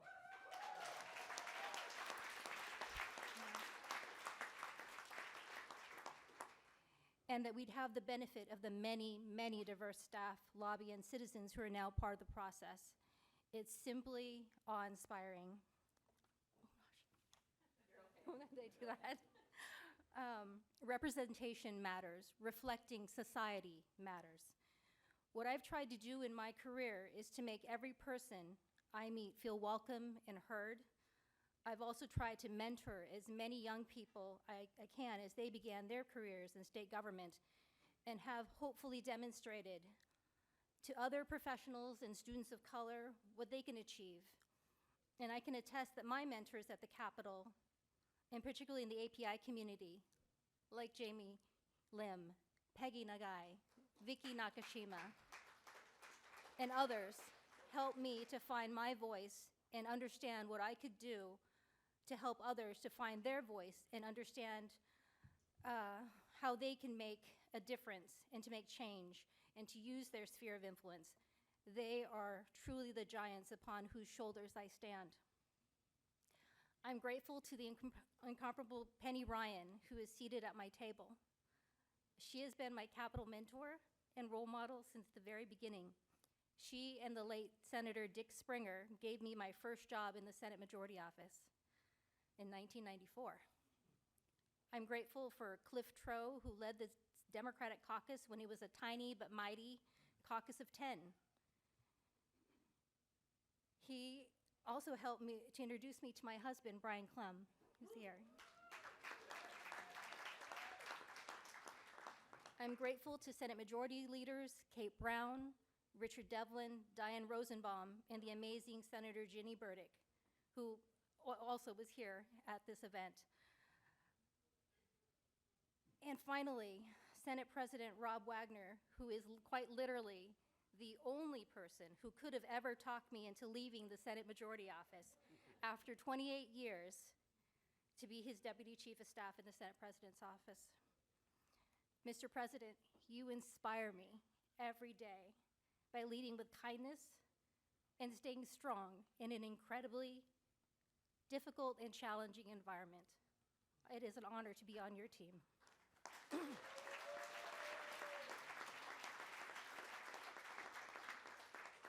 Finally, there is no one more important in the audience than my daughter, Kohana.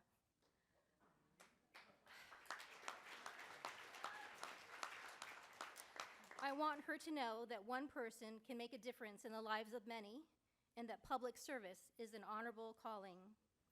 I'm proud of my service as the Oregon Commission on Asian Affairs, and I learned a really important lesson. There was a time when the Oregon Commissions on Asian Affairs, Black Affairs, Hispanic Affairs, and the Commission for Women were in danger of going away forever because of lack of funding. And so a small group of us got together and we saved them. And to this day, they're growing stronger and they are supported by the Oregon Advocacy Commission Office, and they're doing wonderful things. But I think back to what would have happened if we'd actually let them go. So 11 years on the Commission on Asian Affairs, some of the best investment in our future ever is, as far as I'm concerned. And I'm also very proud of having passed numerous bills addressing Japanese American internment, along with my husband, Representative Brian Clem. He's been my partner in this, and we could not have done that without each other. And then the wonderful community who was there to show up and support it. So it makes me so happy to see Vicki and Peggy there in the front there. So again, thank you again for this incredible honor. I will treasure it always. Thank you, promise.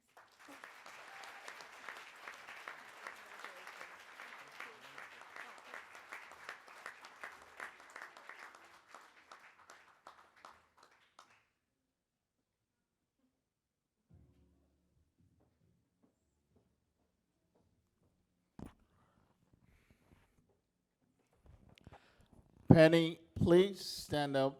Penny Ryan.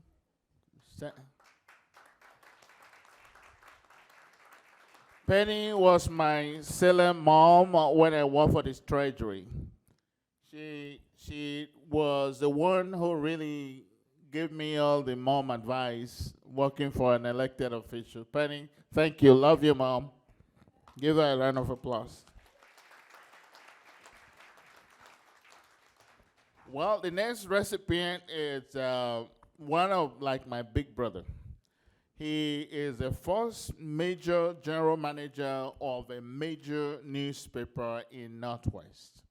I'm talking of my special friend, Khalid Coffey.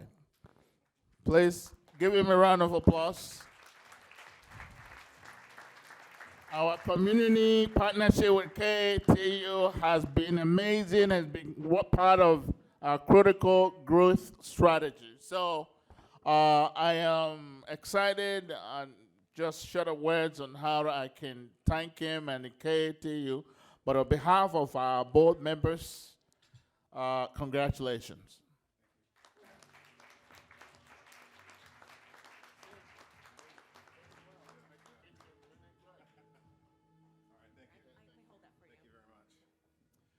Good evening.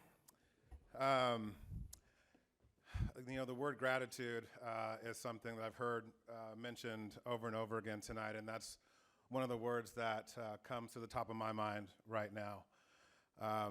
First and foremost, I'm grateful to the League of Minority Voters Board of Directors for this honor. I'm grateful for my friendship with Mr. Promise King, and I'm grateful for the opportunity every day I get to go into a media property and lead a dedicated team of journalists and media professionals who at their core really believe that service to community is at the foundation of what we do, and that we use the power of our medium to impact positive change. And we do that through meaningful storytelling. We do that by providing a forum to give a voice to the voiceless. We do that by encouraging participation for all citizens to take part in the democratic process, which is a central constitutional right. And so we do that, one, because it is a duty of ours as a media organization to do those things, but also because it's the right thing. And so I've been very fortunate in my life. I was blessed with two wonderful parents who made the trip down from Tumwater, Washington tonight to be here. So I'm grateful for both of you. I'm also grateful for having a tremendous partner, life partner, in my wife, Shannon Inyukai Cuffey, who's sitting at that table as well. And I've also been blessed to work with a tremendous team at K2 and Univision Portland, several of who are in this building right now, and I just appreciate the way that that team shows up each and every day to allow us to live up to our brand promise of service to the community. And so I share this award with my entire team at K2 News and Univision Portland, as well as my family, and I'm just very grateful for all of you.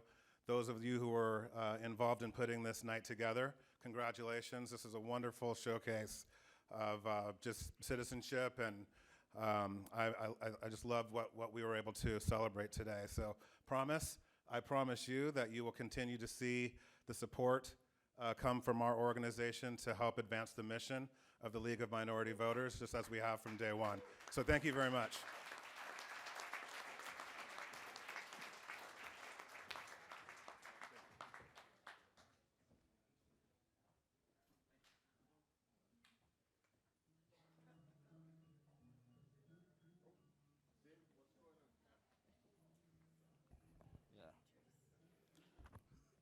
Well, give him a round of applause, please.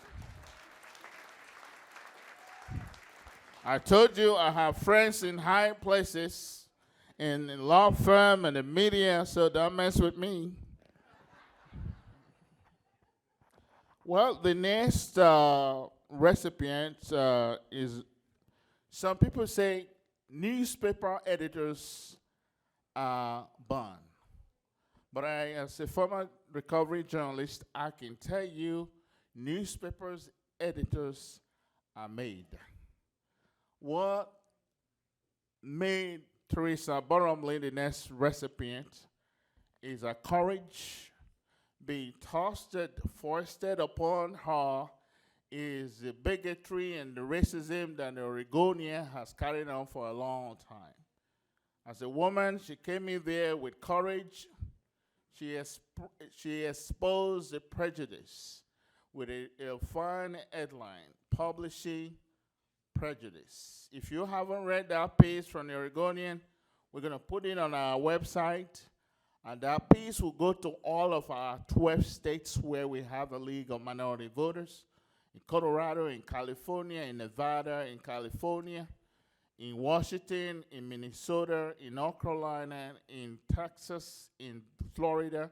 We'll put that piece on our website, Publishing Prejudice. As I've asked myself, I've written like almost 20 times, and I said, why is it that not many newspapers want to acknowledge the wrong they've done in covering communities of color? Tonight, Teresa, please step forward and receive your award as a champion, a civil rights champion Thank you for your courage and commitment to the cause. Thank you.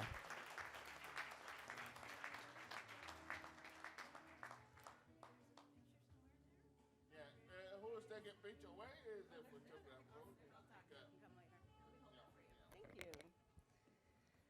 Good evening, everybody. Thank you to Promise and to the League for this tremendous award. And thank you to my team at the Oregonian who did such terrific work on this project. You know, when I came to the Oregonian 40 years ago this month, I was proud to work. I was proud to work at the Oregonian, but when I saw what was in our archives, when I saw the racism, the inaccuracies, the pushing down of people instead of lifting them up, I was ashamed. So thank you for this honor, but more importantly, thank you for opening your ears and opening your hearts to hear our acknowledgement and our apology. Thank you.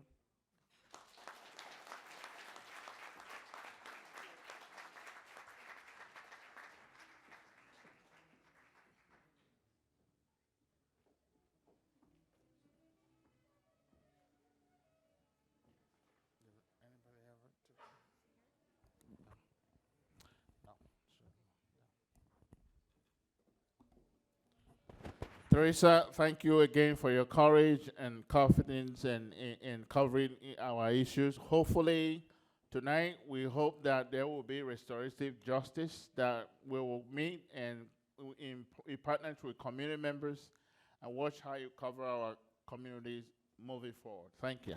Give a high round of applause again. Well, I met this sister, dynamic lady, leader, politician, when I was mulling the idea of starting the Oregon League of Minority Voters. And I called her, and she answered. Carmen Rubio has been a friend, a sister, an ally, somebody, a confidant. So when I make the suggestion that to the board that we recognize her, is she not a politician? I said, no, there are politicians, there are politicians. Carmen Rubio, please, on behalf of my board, come and receive your award tonight as a civil rights champion.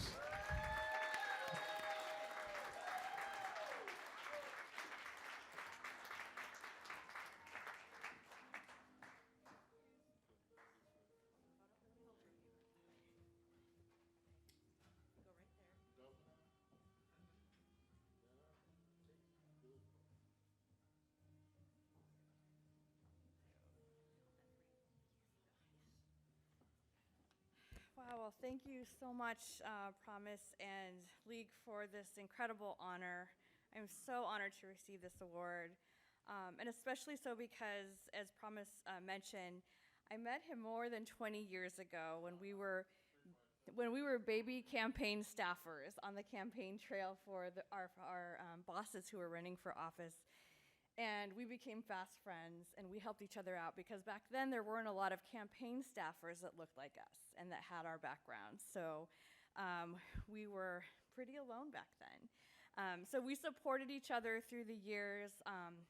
We were also City Hall staffers together. We became nonprofit directors together. So we had a lot of trust, and he is a confidant. And through the years, I've also had the ability to watch as this organization has grown to the impressive influence and influence for change that it's become today. And it's just so incredibly heartwarming and important, especially in the climate that we're in right now. And it's organizations like these that motivate our young people and inspire them and give them the courage to go for big things.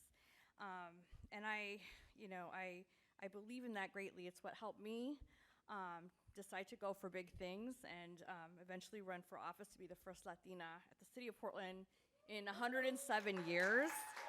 So, and that was in part for the support of people like Promise and the support of the League and what the League says is possible for young people. and not so young people. But yes, but change, especially racial equity, change, racial justice, inclusion, these things only happen when community demands it and when leaders have the courage to champion it. And that's why it's so important and such an honor to be with all of you who are champions for these very things tonight. So humbled to be here and just really inspired tonight, and thank you very much. Very honored.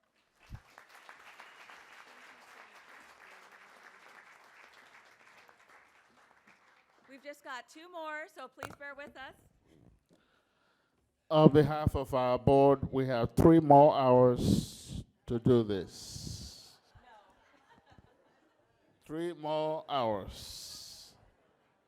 Thank you. The next award is one of my mentors, and I met him when I met Bunny.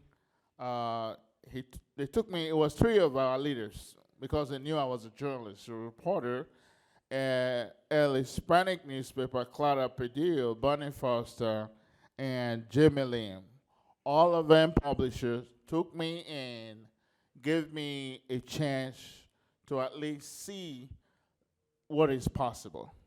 So on behalf of my board, I want to really thank Jimmy for his leadership in our community, his long-standing, his courage and commitment to our community. Jimmy, on behalf of our board,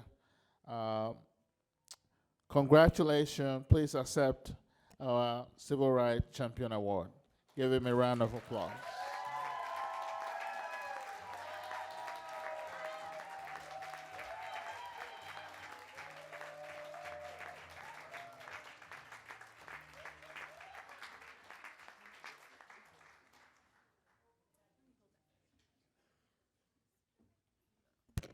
I want to thank the League of Minority Voters and Promise. Promise and I, we've been at this for many, many years. I want to share this award with, since I've been here since 1959. I want to share this especially to my biggest supporter, my wife Dory, of course, and my family was instrumental in getting this newspaper going. The Asian Reporter staff over there, and family, my children, which we started this paper in 1986, so that's a long time. And also, since I've been here forever, I was one of the co-founders of the Philippine American Chamber of Commerce, which is now 27 years. And we have the board members of the Filipino American Chamber of Commerce. Please stand up, you guys. Say hi to you.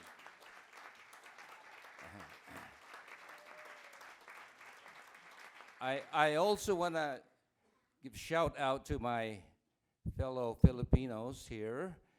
We have some Filipinos from Vancouver, Washington over there, and we have a good representation. Thank you, guys. Like I said, Promise and I, we have been at this for, I don't know how long, Promise, years. I wanted to say a couple of, this is really a great honor. Thank you. I used to be on the OLMV board for many years. So,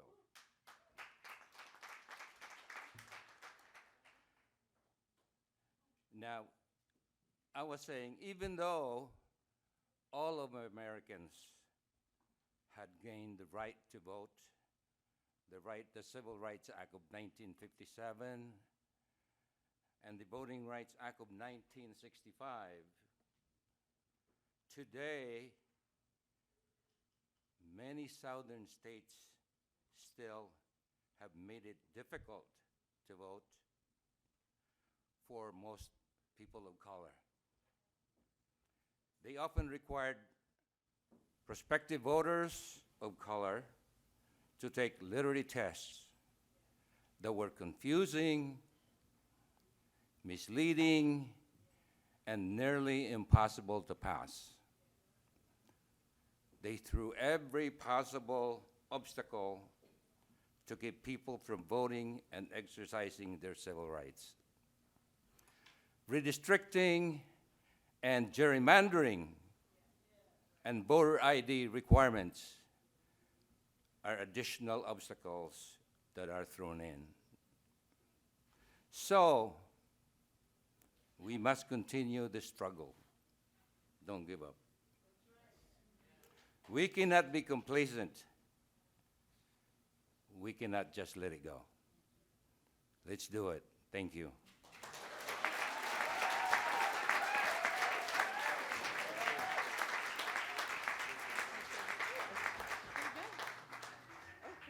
Oh, sorry, Jamie. I maybe the wrong one. It's a preview to our next, our last but not least. Here, let me fix this for you. Last but not the least. Last but not the least, I'm getting excited for the next person. Dina Perot is one of my mentors, my big sisters. This lady right here, man, go find out about IT in Auburn and support her. Ladies and gentlemen, on behalf of our board, we want to recognize you, Dina, as a civil rights champion for all you've done for our kids, for all you've done for our community, for all you continue to do, for your friendship and just your heart of compassion and your kindness and the spirit that which you bring to the conversation. So on behalf of that, Dina, receive your award tonight.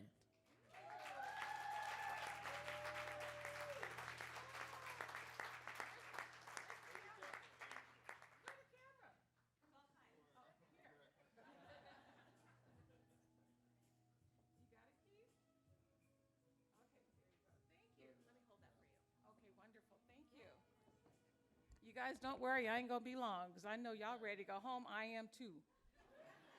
But promise, why you gotta have the sister girl last? I'm like, whoa.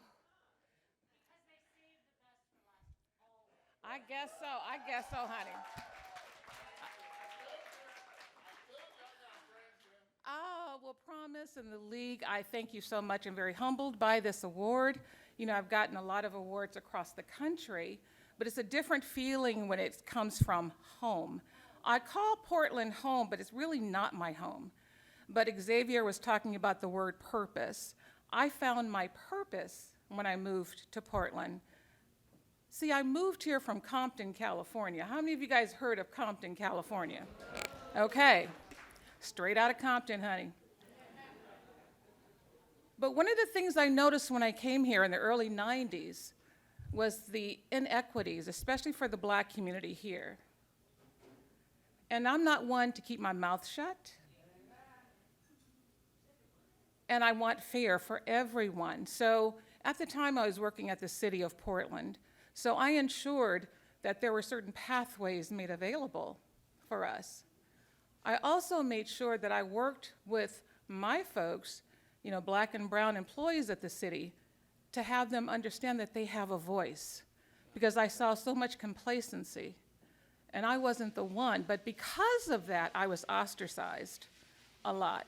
I wasn't able to move up the ladder like most, because for me, I wanted fair. So I was able to conceptualize the Commission on Human Rights, which became the Office of Equity for the city.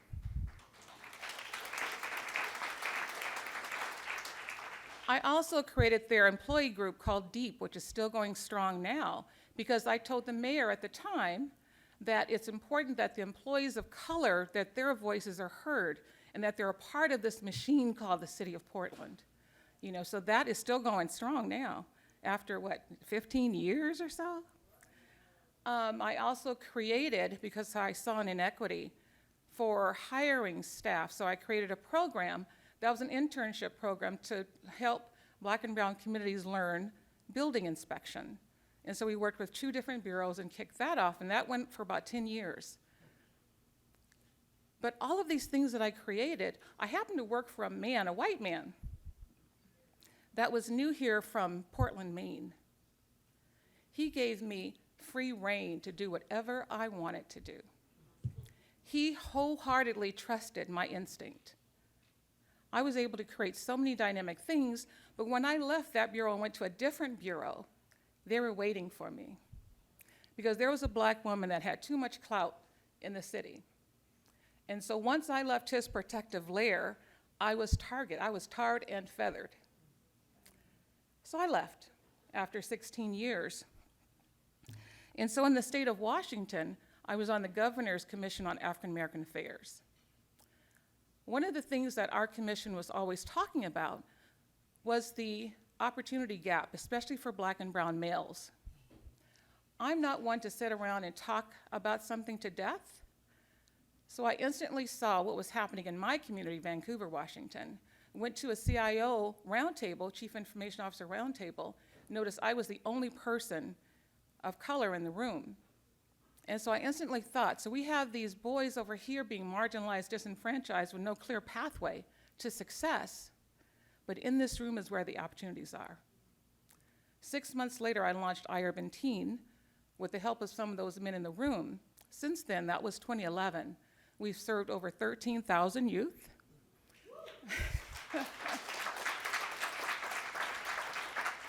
And we have an 86% retention rate, meaning families stay with us year after year. Because of that program, I was honored by President Obama as a White House Champion of Change in 2013, and was invited back 3 more times because he created a program called My Brother's Keeper that was based off the framework of my program. I know. Also, because of this program, we do more than STEM education and all for these children. One of our young boys was interviewed in Seattle, majoring in cybersecurity because we piqued his interest early on. The reporter was asking him, what's the impact that iUrban Teen has had on you? He told her, but then he said, more importantly, Miss Dina teaches us how to be comfortable in rooms, confident in rooms where no one else looks like us. That's the magic. That is what, I can't imagine another generation going through life code switching, or what I call being in second self. So we want to teach these young people, how do you advocate for yourself? How do you empower yourself? How do you ensure that you lead your pathway and no one else? I want to thank the League again. I want to thank my family, my friends over here for coming out tonight and supporting me. Thank you. Thank you. And thank all of you for staying up, honey. It's time to go. Thank you. Well, I couldn't have said it better myself. It is time to go. Thank you for everything you've done and your generosity. And we will see you in October for our next event. Ladies and gentlemen, we need to at least thank our sponsors and our co-chairs, and those of you, our volunteers, our staff, our coalition builders, and those from Beth Israel, and all of our supporters, our sponsors. Please, thank you. See you in October. See you in October. Have a good night.